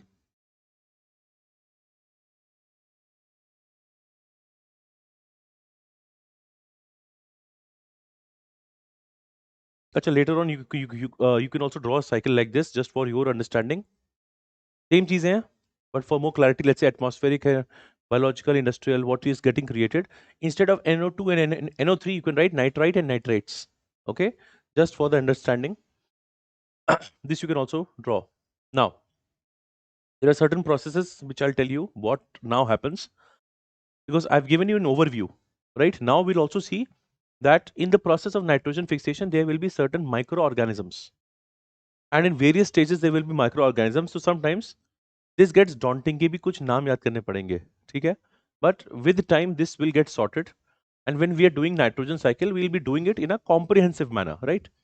So any question that you find that gets or asked from the topic, you will be able to answer it, ठीक है? So I'll come to this now. Okay, so you can write the heading nitrogen cycle,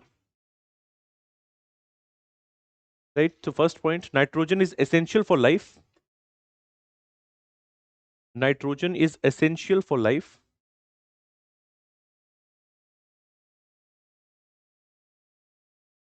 As it is a critical component. It is essential for life as it is a critical component of amino acids, as it is a critical component of amino acids, proteins, nucleic acids, etc.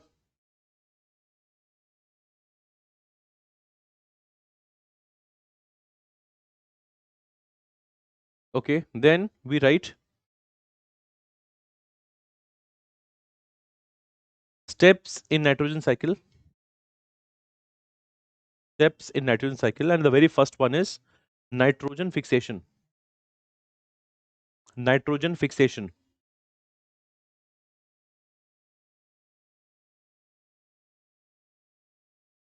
Right?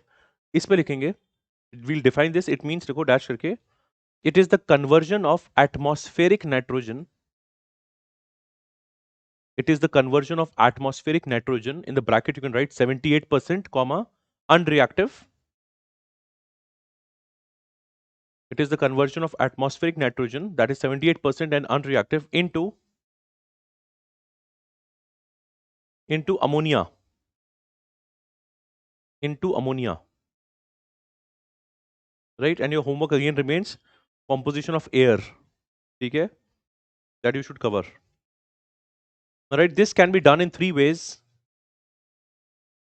This can be done in three ways. First is by microorganisms. By microorganisms, bracket mein you can write bacteria and blue green algae. Bacteria, comma, blue green algae. Second, by industrial processes. By industrial processes. You can write fertilizer factories. Through Haber's process.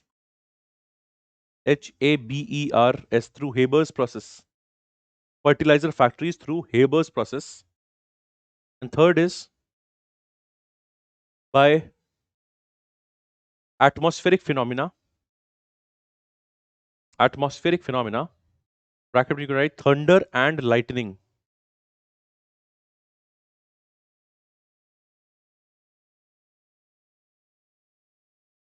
Thunder and lightning. Okay? Now write the heading within nitrogen fixation is your microorganisms.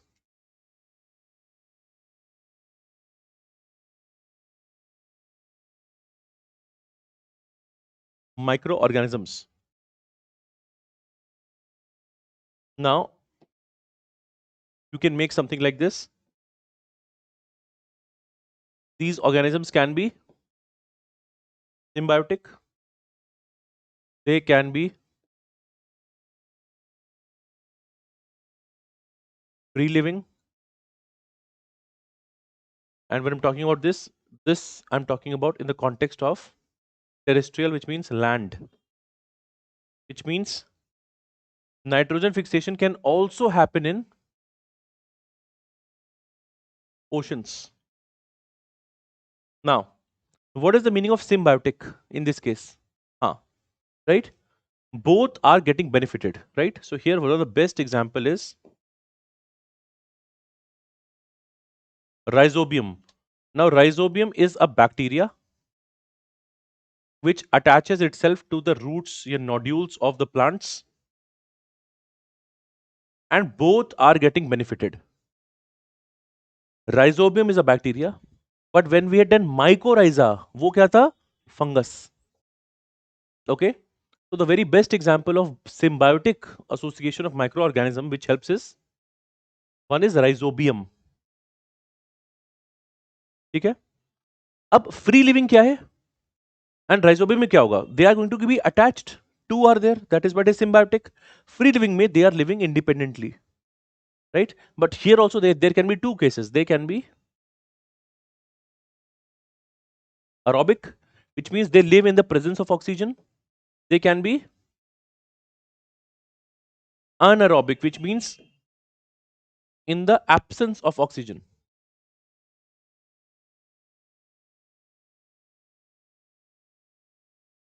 And of course, oceans में हो सकता है. Oceans में you have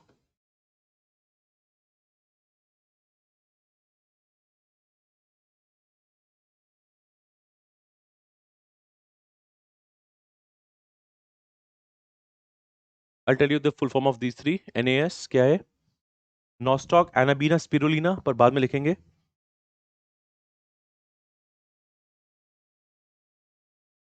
ठीक है?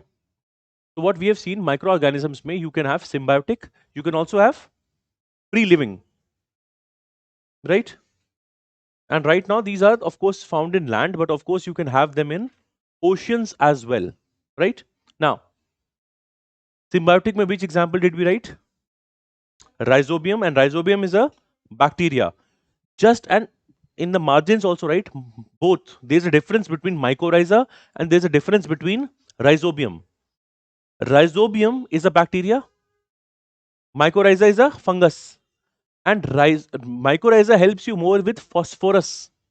Rhizobium helps in nitrogen fixation.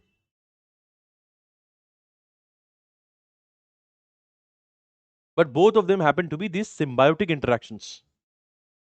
And both actually attach themselves to the roots. एक case में bacteria, एक केस में फंगस, एक केस में it is nitrogen fixation, and in one case it is phosphorus related. ठीक है? नाउ पहला part clear है? ठीक है? Second is free living. You have aerobic and you have anaerobic. Fine.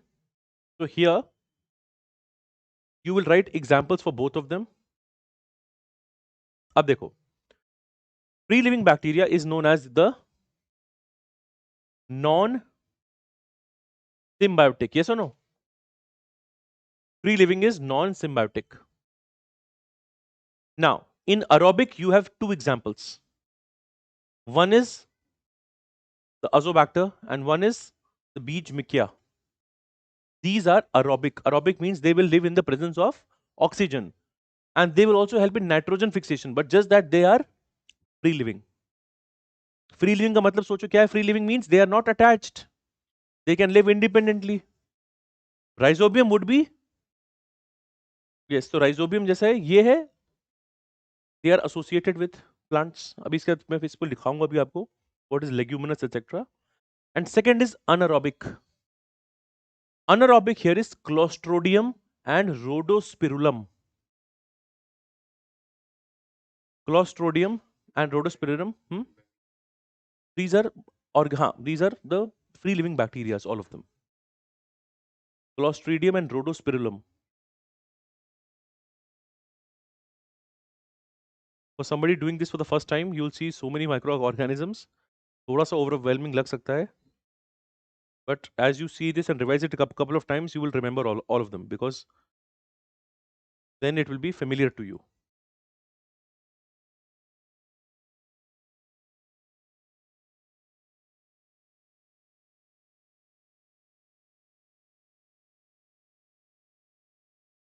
Okay.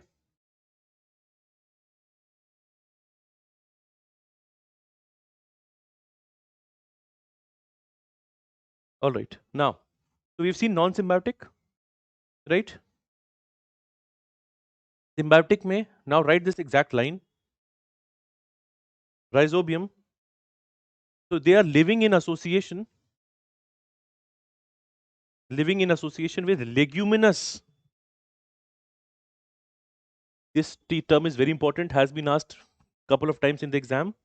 Leguminous root nodule plants. Leguminous root nodule plants.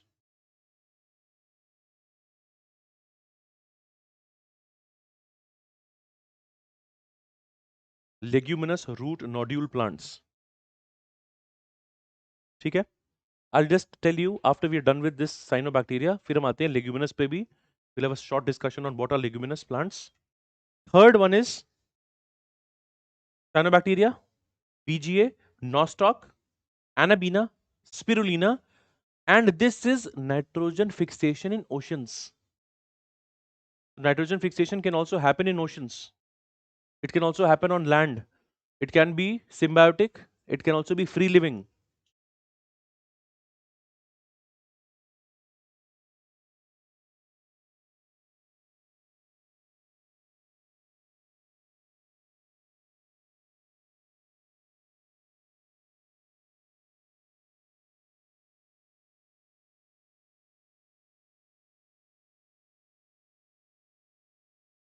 Is this fine?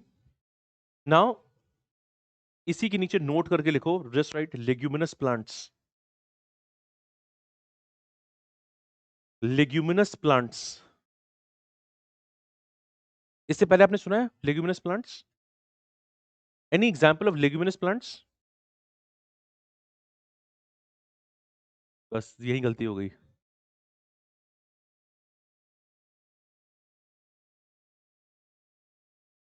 Not spinach. Spinach doesn't have, and spinach was also in one of the UPSC options. And if we eliminated spinach, then we would have got an answer. So while spinach is nutritious, spinach is not nitrogen fixing. Okay? Abhi, what we are just writing leguminous plants. Mm-hmm. Azo, both are fine. Azoto and azobacter in some cases.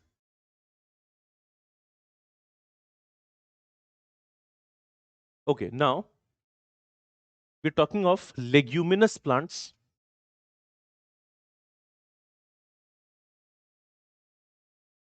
देखो leguminous plants हैं. These plants will have roots. These roots will be having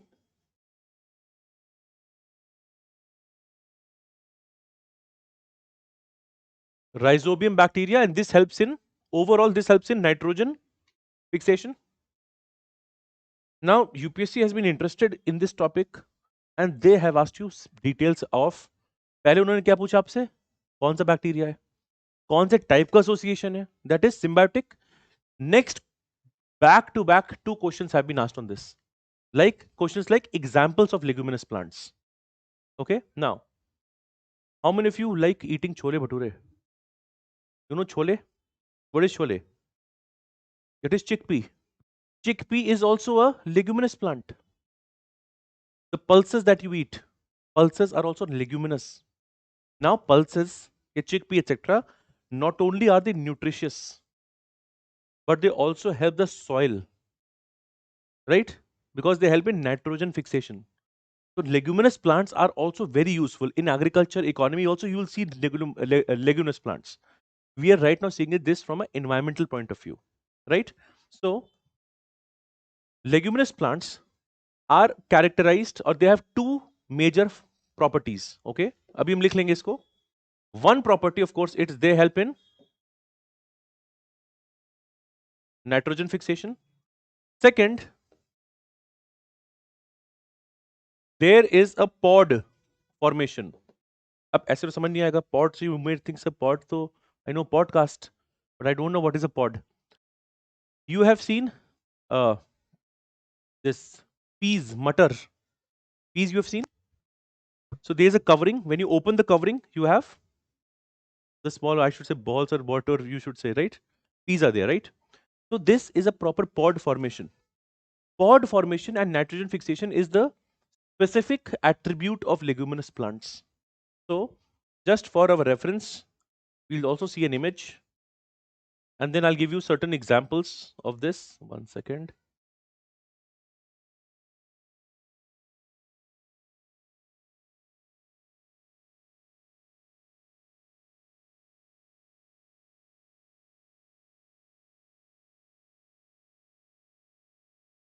So you see beans, peas and lentils. कुछ दिख रहा है अपने को? Okay.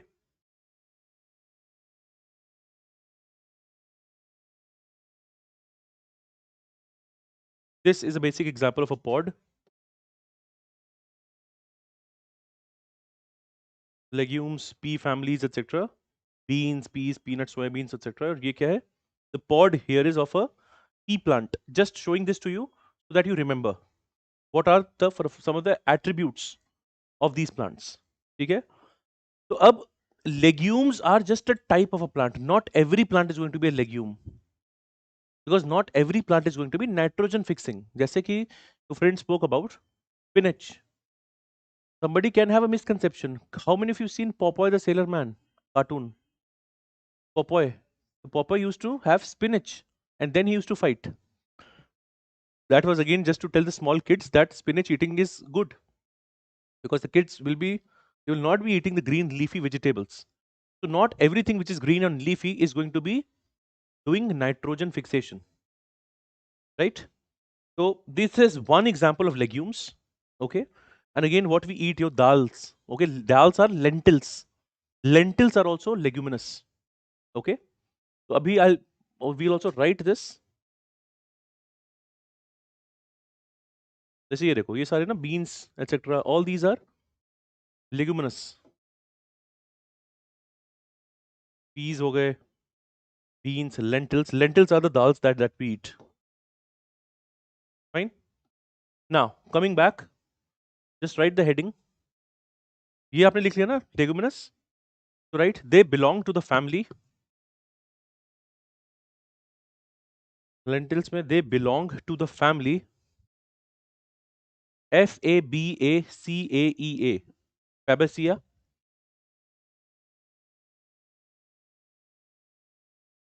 CAEA. They belong to the family Fabaceae. Bracket में leguminosa. Fabaceae bracket leguminosa.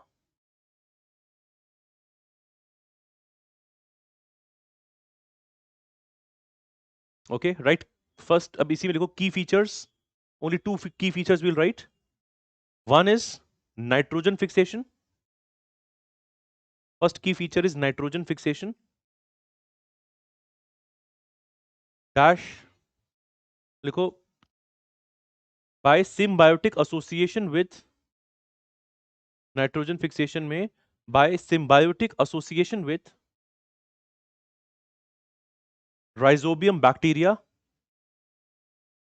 Symbiotic association with rhizobium bacteria in their root nodule. In their root nodule, NODULE. In their root nodule. Second key feature is pod, POD, pod formation. Pod formation. Right? They produce seeds. They produce seeds enclosed in a pod. They produce seeds enclosed in a pod, POD, which is a characteristic feature of legumes. Which is a characteristic feature of legumes. Okay. Write example. अब example में overall I'm going to give example, तो इसको ऐसे लिखना है example, right? Crops, fodder plants, and even trees. All these are example of legumes. crops, fodder plants, trees.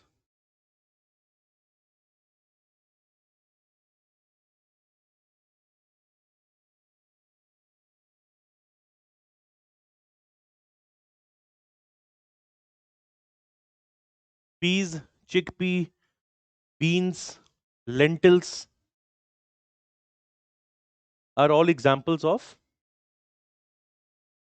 right? अब इसमें बहुत एग्जांपल है, जैसे बीन्स है, बीन्स के वेरिएंट भी हो जाएंगे. This will also be an example. Fodder plants में you can have examples like alfalfa, you can have clover. This can be sweet clover, garden clover. All this will be an example of leguminous, and even trees can be leguminous.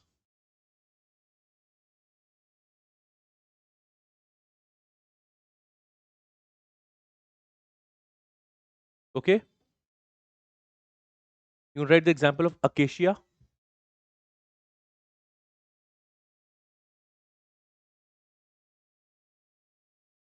Nilotica, this is nothing but babool.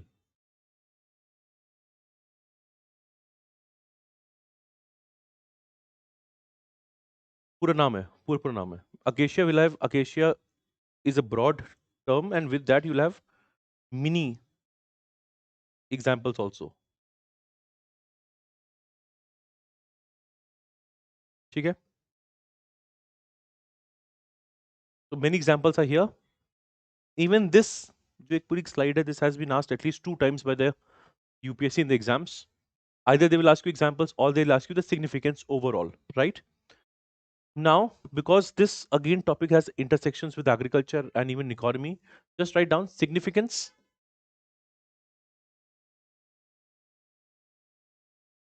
And I'm talking about significance of legumes, but you can think of this either सवाल ऐसे भी बन सकता है, significance of, let's say, pulses. So here you see how agriculture is also going to be linked.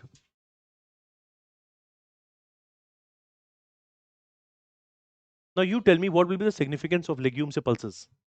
Are pulses useful? They're useful for nutrition. Yes. Anything else? If I say nutrition, you can automatically think food security. But other than that, why would pulses be important? Would it be helpful for soil health? Kaise? Nitrogen fixation. Now, first compare it in your mind. If you have other crops, the problem with other crops is they require a lot of fertilizers, and which alters the balance of NPK. हमने सुना NPK? What is NPK? Potassium, right? This balance totally gets altered because of too much of human intervention in terms of fertilizers, etc. Right? Here it is going to do nitrogen fixation naturally. So your soil quality, soil health is better. The input cost is also reduced. Second, it does not take too much of water. Now, when I say sugar cane, there are certain plantation crops. They take huge amounts of water. That is also a challenge, yes or no? So what we want ultimately is limited use, and something that can even be used in dry conditions, lesser rainfall, helps in soil health, and most importantly helps in nutritional security. On all these fronts, pulses or in general legumes are very important, to the extent that 2016 was declared as the International Year of Pulses. And the very next year in mains there was a question that, let's say this year was International Year of Pulses, what is the significance of pulses? अब वो question आपसे GS1 में भी बन सकता है. The same question can be in GS3 also. Whereas this concept can be asked to you in your with environmental linkages also. Yes or no?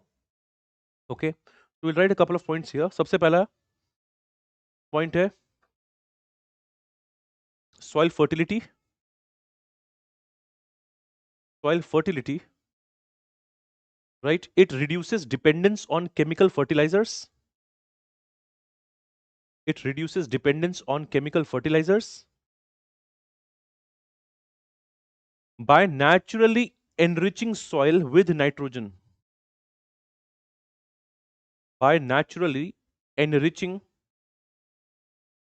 the soil naturally enriching the soil with nitrogen. Second, with nitrogen. So it helps in soil fertility. Second is agriculture.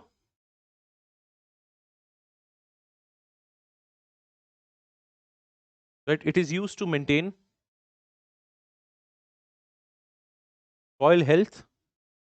It is used to maintain soil health and used in crop rotation. It is used to maintain soil health and it is used in crop rotation. Third is diet value.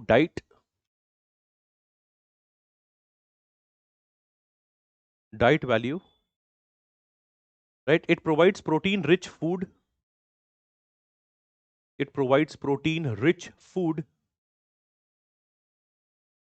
for humans and livestock. livestock.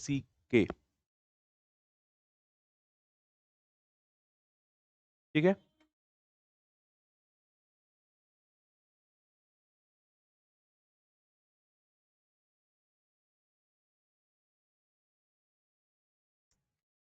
So again, coming back, just try to recall.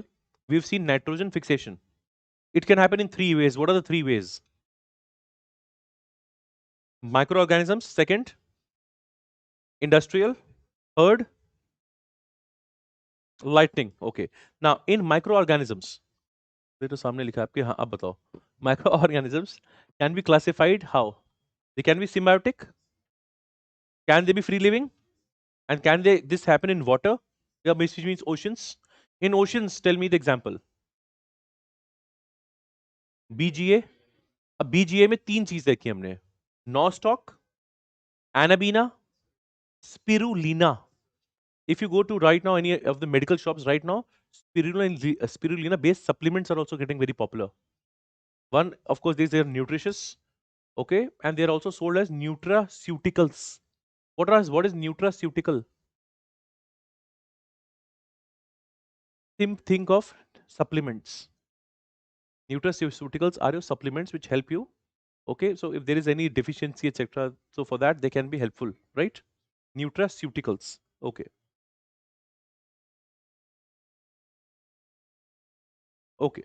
Now, so that is oceans. Tell me examples of free living bacteria, and first tell me aerobic, then tell me anaerobic. देखो, ये है aerobic and anaerobic. I'll tell you, aerobic means they will have the oxygen presence. Anaerobic means they can even function without oxygen. Two examples of aerobic. Okay, the azotobacter or azobacter or beach michia. In anaerobic, what is the example? Clostridium rhodospirillum. The more you hear it, the more you can recall. Okay, rhodospirillum and Clostridium. These are anaerobic. And then finally we come to symbiotic. क्या है example हमारा? Rhizobium. Okay, so remember that. Fine. This is the first major part, that is your nitrogen fixation. First major step. Second step above. तो first step में इतना एलैबोरेशन किया हमने, ठीक है.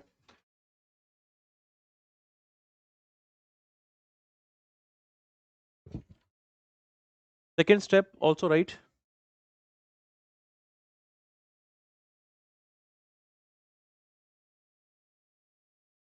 Second you could write ammonification. या ammonification right, nitrification. पहले nitrification cover कर लेते हैं. Nitrification. इसे ब्रैकेट में लिखो ammonia to nitrite and nitrite to nitrate, so that you remember. Ammonia dash nitrite dash nitrate. So it means it's a two-stage process. Right? Nitrite, ite and ate. So first point is ammonium ions. Ammonium ions are first oxidized to nitrite. Ammonium ions are first oxidized to nitrite, ite, by new microorganisms will come.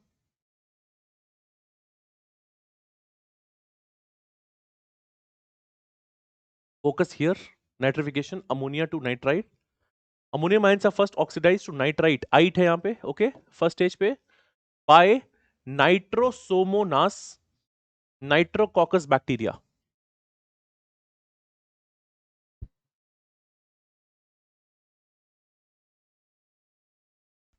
First stage is this: ammonium ions, they are becoming nitrite by nitrosomonas या nitrococcus bacteria.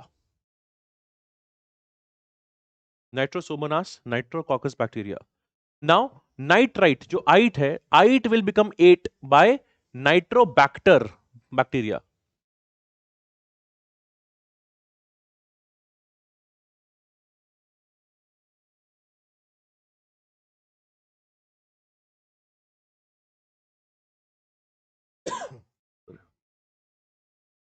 Nitrobacter. So there are some of these microorganisms which we will remember. ठीक है, अभी सिर्फ यहां तक देखो, Nitrobacter तक, ठीक है. अब फिर से देखो, atmospheric N2, there is first stage of microorganisms. वहां पे क्या होगा? N2 will become ammonia. This can have symbiotic, this can have free living, this can have in the oceans. अब आपके पास है ammonia. Ammonia will now be converted to nitrate 8. पहला step क्या है? टू नाइट्राइट आइट. आइट के लिए मुझे क्या लगेगा? Nitrosomonas and Nitrococcus. So now you have ammonium ions that have become nitrite. And from nitrite to nitrate, what will be needed? Nitrobacter. Right? This is the stage. Now, if you see it in this diagram, आपके पास nitrogen fixing bacteria है root nodules में. What is the example? Rhizobium. But I can also have free living bacteria like, if it is aerobic, Azotobacter beechmachia. If it is anaerobic, the example is Clostridium rhodospirillum. ये सब कुछ अगर कर लिया मैंने, then finally I go and I have ammonia, ammonium ions. In nitrification, first I will make nitrites. But which organism is needed to make this? मुझे step 1 में what do I need? I need nitrosomonas, I need nitrococcus. In the second stage, to make nitrates, what do I need? I need nitrobacter. तो the अभी जो लंबी list देखी वो यहां की है. From atmospheric nitrogen when you make ammonia, from ammonia when you go to nitrite, हमें याद रखना पड़ता है. Nitrite to nitrate हमें फिर से याद रखना पड़ता है. So this nitrate finally is going to get assimilated in the plants. Assimilate हो जाएगा. उसके बाद फिर से मुझे I have to remember one more organisms because now there is denitrification. I now need to remember a denitrifying bacteria. Right? And in denitrification, we'll remember one name. There are two names, chalo, Pseudomonas and Thiobacillus. This is going to be found here. So generally the stage, and people think there are so many things to remember, but the point is if you know the process of a cycle, and then for each stage you have to remember the names.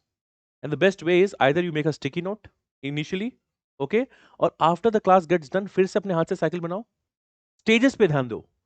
In that stage, first remember, अच्छा ठीक है, I need to remember some microorganisms. They can be symbiotic, वो क्या होगा? Rhizobium. They can be free living, which can be aerobic, anaerobic. They can be on oceans. This helps me form ammonia. Up, I don't end here.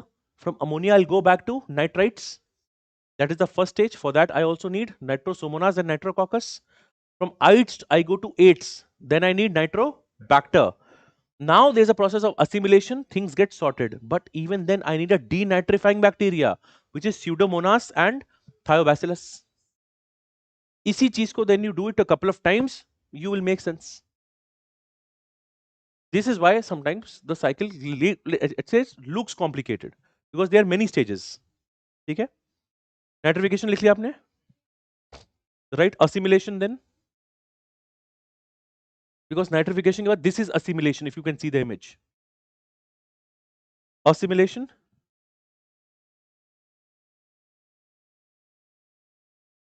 Right? Plants absorb nitrates. Plants absorb nitrates and convert them into organic molecules.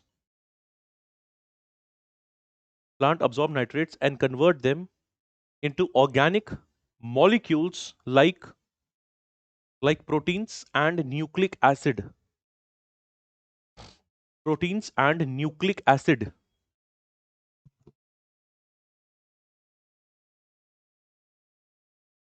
Like proteins and nucleic acid. ठीक है?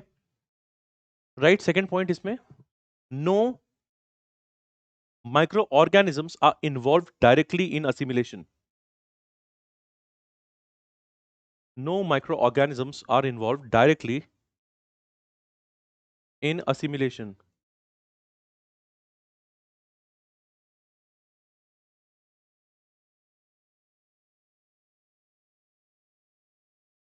Okay. Now you come to ammonification. Next stage is ammonification. And just again, before I explain to you, just logically think what happened. You have nitrogen available, you converted it, that was nitrogen fixation. Then you had nitrification, then you had assimilation, plants को मिल गया, but कुछ समय बाद plants will also die, they will also get decayed. When they decay, what will happen? फिर से ammonia बनेगा ना? Yes, so ammonification is simply the process of some of these parts becoming urea, uric acid will become ammonia. So you'll write ammonification में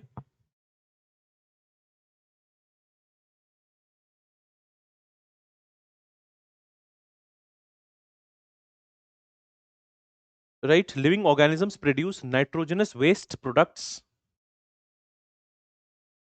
So it is written here also. Living organisms produce nitrogenous waste products like urea and uric acid.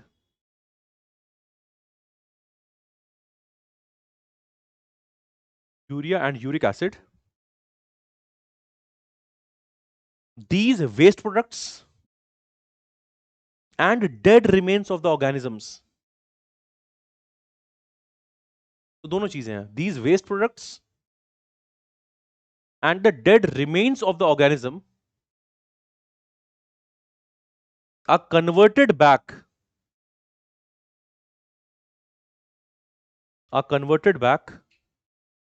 into inorganic ammonia,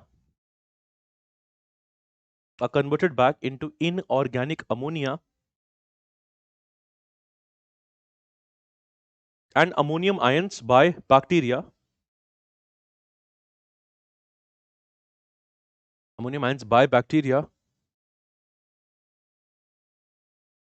By assimilation. Sorry, by ammonification. Assimilation तो we've already done. By ammonification. So two चीजें. One is the waste products, and second, of course, the dead remains of plants and animals. So there is a process of ammonification. Who is doing this? Decomposers कौन है? यहाँ पे is there a typo? There is no mention of virus. तो आप करो. You? It's not. There is no typo. However, if I would have said parasites, in parasites, can I have virus as parasites? तो yes, बोल के फिर सोचने लग जाते हैं. अच्छा ठीक है, सही है. Correct. Fine. Is this clear? Now come to the last process, right? Denitrification.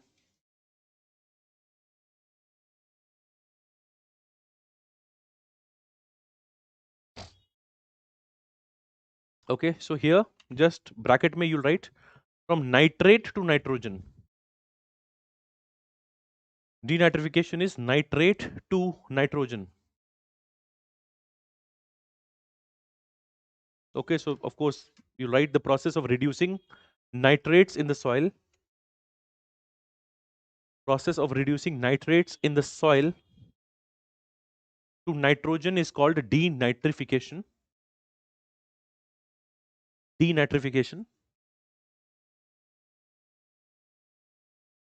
So soil to nitrogen is called denitrification.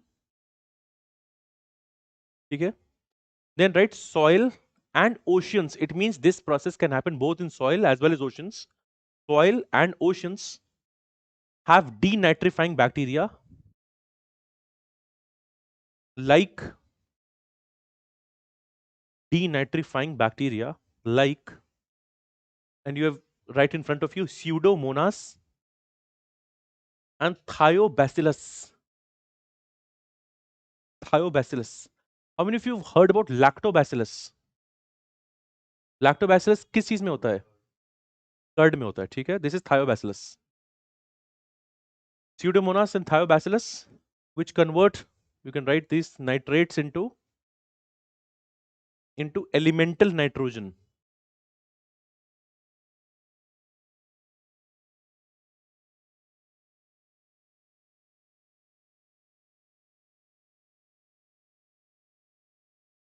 Convert nitrates into elemental nitrogen. Okay, and last point, this nitrogen is released. This nitrogen is released into the atmosphere.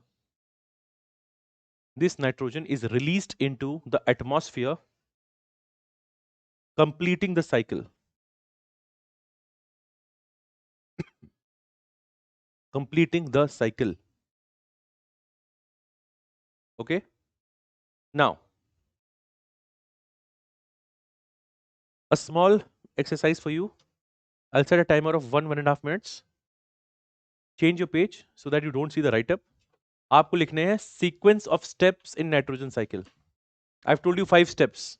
You have to write them in a sequence. The question heading for you is the sequence of steps in a nitrogen cycle. There are actually 5 steps, right? Sequence of steps in a nitrogen cycle. People online also. I've told you 5 steps. दिमाग से सोचो क्या sequence होगा steps का. It should start with air, it should end back with air. Now think. 5 steps.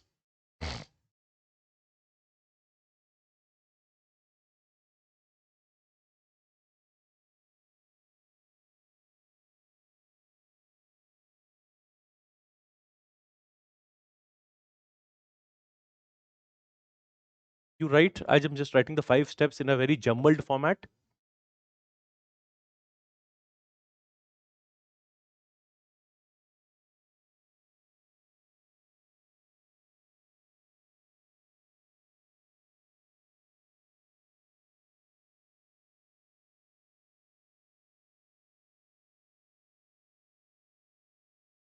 These are the 5 steps. अब आपको sequence पे लिखना है 1 2 3 4 5. So you have denitrification, ammonification, nitrogen fixation, assimilation, and of course nitrification. The question I'm asking you is sequence of steps.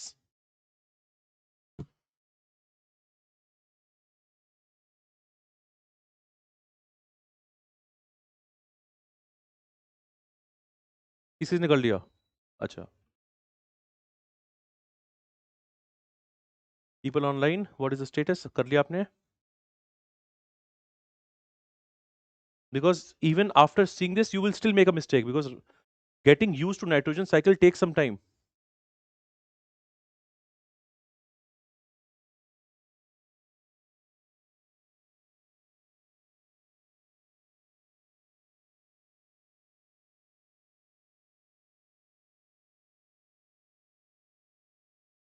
चलो आप बताओ sequence क्या होना चाहिए. नाइट्रोजन फिक्सेशन ठीक है. नाइट्रिफिकेशन.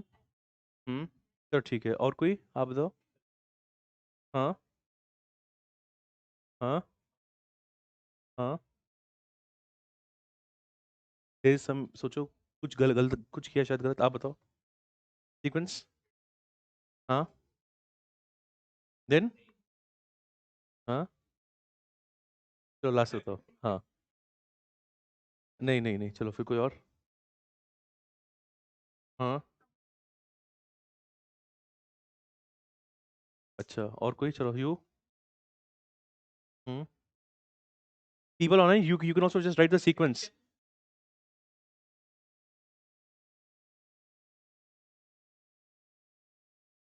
चलो ठीक है ठीक है, I think somebody has got it right, at least you also had got it right.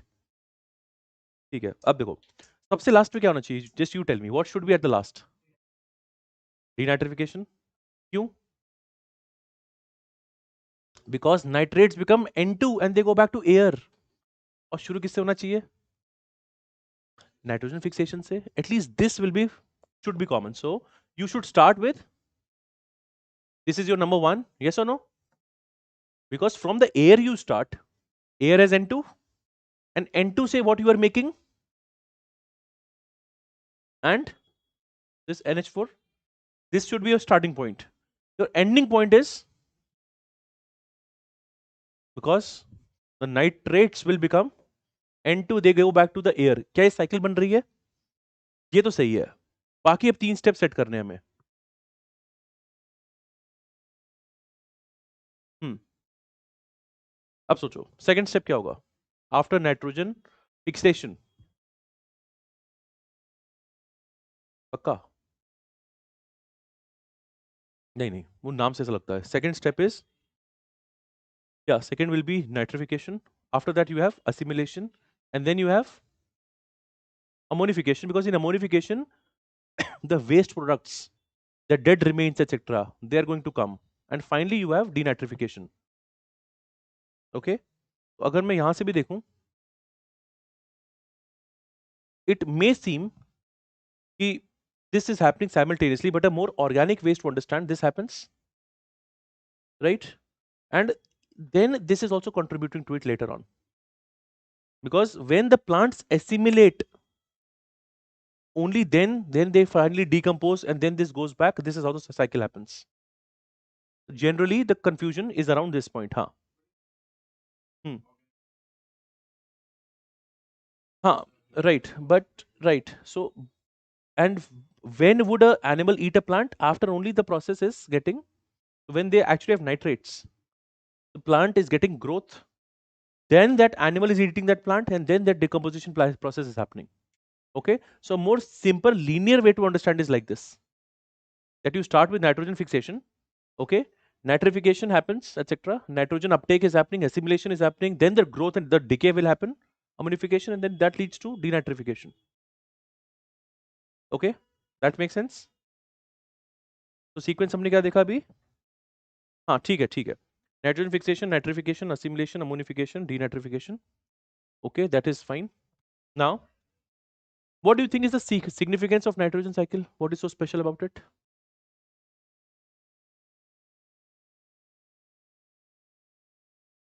It is linked to every part, right? Not only is it about soil health, but other than that, what is also it related to?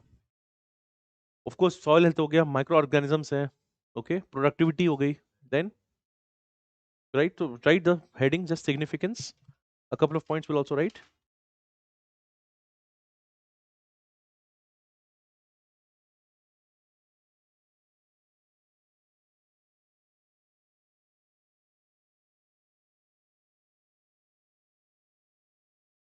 Okay, so number one, of course, is soil fertility. Soil fertility. You can write nitrates and ammonium ions act as key nutrients in fertilizers. Nitrates and ammonium ions act as key nutrients, act as key nutrients in fertilizers. Number one, in fertilizers, right? Second, you can write protein synthesis and nucleic acid. Protein synthesis and nucleic acid.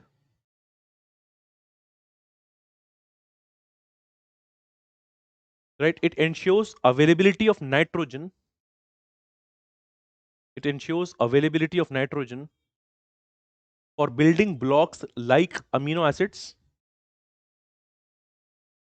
For building blocks like amino acids, proteins, proteins, DNA, in living organisms. DNA in living organisms. And last is, of course, it regulates availability of N2. It regulates the availability of nitrogen in terrestrial and aquatic ecosystems. It regulates the availability of nitrogen in terrestrial and aquatic ecosystems.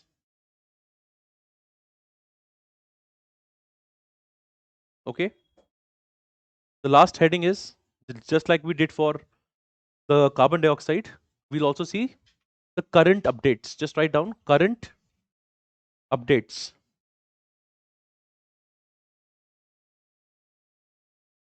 What was the current update for CO2? Is it increasing? Is it decreasing? Increasing. How much? आप बताओ. What? ppm is parts per microorganism. नहीं फिर parts per million. ठीक है. What is PPT? Not PowerPoint presentation, but what is the PPT? Parts per thousand. Salts को जब आप देखोगे आगे in water system, that is PPT. Okay. And methane. आपने सुना है methane? Methane is measured in ppb, parts per billion. Methane, etc. I'll do in later sections. Now, the current update, which most of you will understand, in agriculture, are we using too much of fertilizers? We are. So there's a huge distortion of soil health across the world. We're not just talking of India. And a lot of eutrophication also happening because all these fertilizers, the runoff, it goes into the water. तो दो चीजें, एक तो soil भी खराब हो रहा है, right? Not enough replenishment. And if soil, when I'm saying it is getting bad, don't you think this will also impact the microorganism? You will not have enough microorganisms. वो भी challenge है. And third also issue is water bodies. If water bodies are very high in nitrogen, the fishes, the aquatic ecosystems would not be able to survive as much. Yes or no? So the main issue in the current context you are seeing is, अब आपके पास नए issues आ रहे हैं like nitrogen pollution. Right? So here couple of points we'll write. पहला है human impact.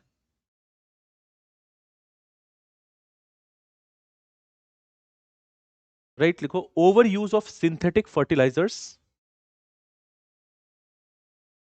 Overuse of synthetic fertilizers leads to nutrient enrichment. Bracket में in bold letters write eutrophication. Leads to nutrient enrichment. That is eutrophication.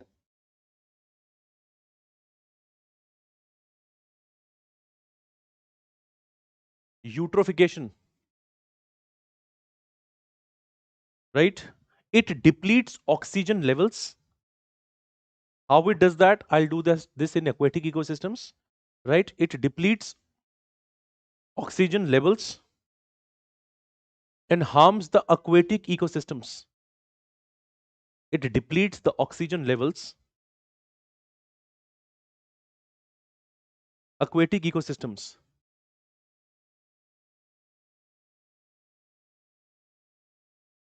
हम्म हम्म की वजह से भी होती है जो आप कह रहे हो जो लेयर बनती है you seen a huge amounts of algae, the green colored slime, right? So that is also one of the consequences of eutrophication because the algae, the plants will rapidly grow, and if they rapidly grow, what will happen? They will block the incoming sunlight. Second, it will also block the navigation. आप boat लेके जा रहे थे अब आप फंस गए, आप आगे आगे जाओगे, yes or no? So even that happens. And dead zone is when this happens to the very extreme level. All the oxygen that is there inside almost gets depleted. Right? तो ये एक challenge है. इसमें example you can write. देखो Mississippi River in the US. Mississippi River in the US sees, again in inverted commas you can write dead zones. These dead zones in the Gulf of Mexico each summer. Gulf of Mexico each summer, इसका Gulf of Mexico each summer dead zone बनते हैं. Dead zones में you will have almost no oxygen remaining. Second लिखेंगे, देखो agriculture activities and industrial processes, agriculture activities and industrial processes emit large amounts of nitrogen oxides and ammonia, nitrogen oxides and ammonia, leading to air pollution.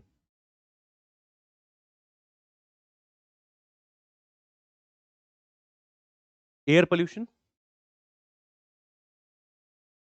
Third है high nitrate levels, high nitrate levels in water bodies, high nitrate levels in water bodies leads to blue baby syndrome.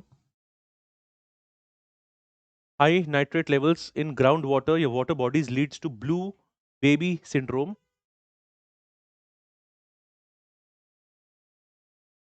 Can you see this? And why the baby becomes blue? Why is the baby red? Because they have appropriate amounts of blood that is flowing in.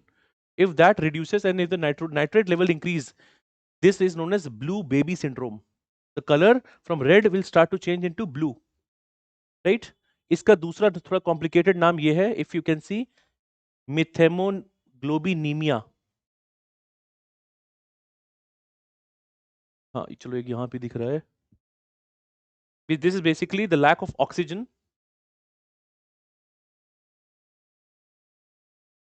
यहाँ पे नहीं है. You just write down इसका alternate name methemo, methemo, methemoglobinemia. This is the blue baby syndrome.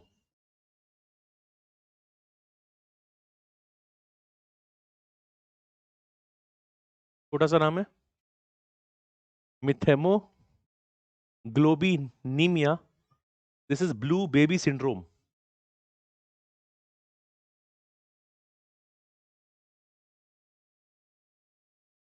Okay, and the last point, देखो nitrogen जब अभी देख रहे हैं आगे इन pollution also we'll see, you have NO2 and you have one of them is a pollutant and one of them is a greenhouse gas. Any idea which is the greenhouse gas? अभी के लिए चलो याद कर लो, आगे tell you this is a greenhouse gas and this is a pollutant. So this is also seen. So right, N2O is a greenhouse gas. N2O is a greenhouse gas, and right in the recent times there have been record N2O emissions.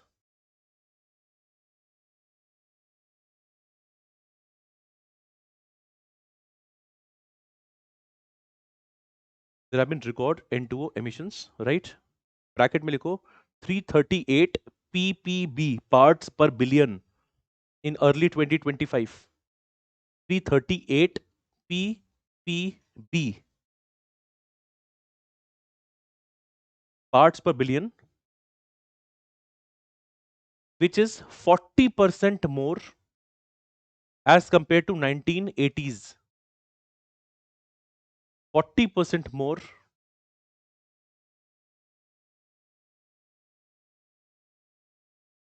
compared to 1980s. ठीक है? And इसी में just one point also, right? We'll also explain this later. लिखो N2O's warming potential.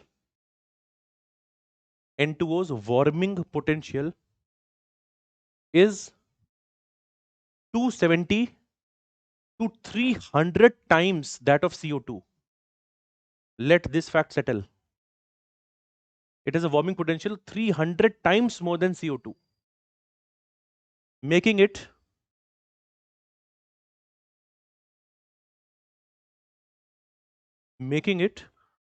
again a key target for climate mitigation.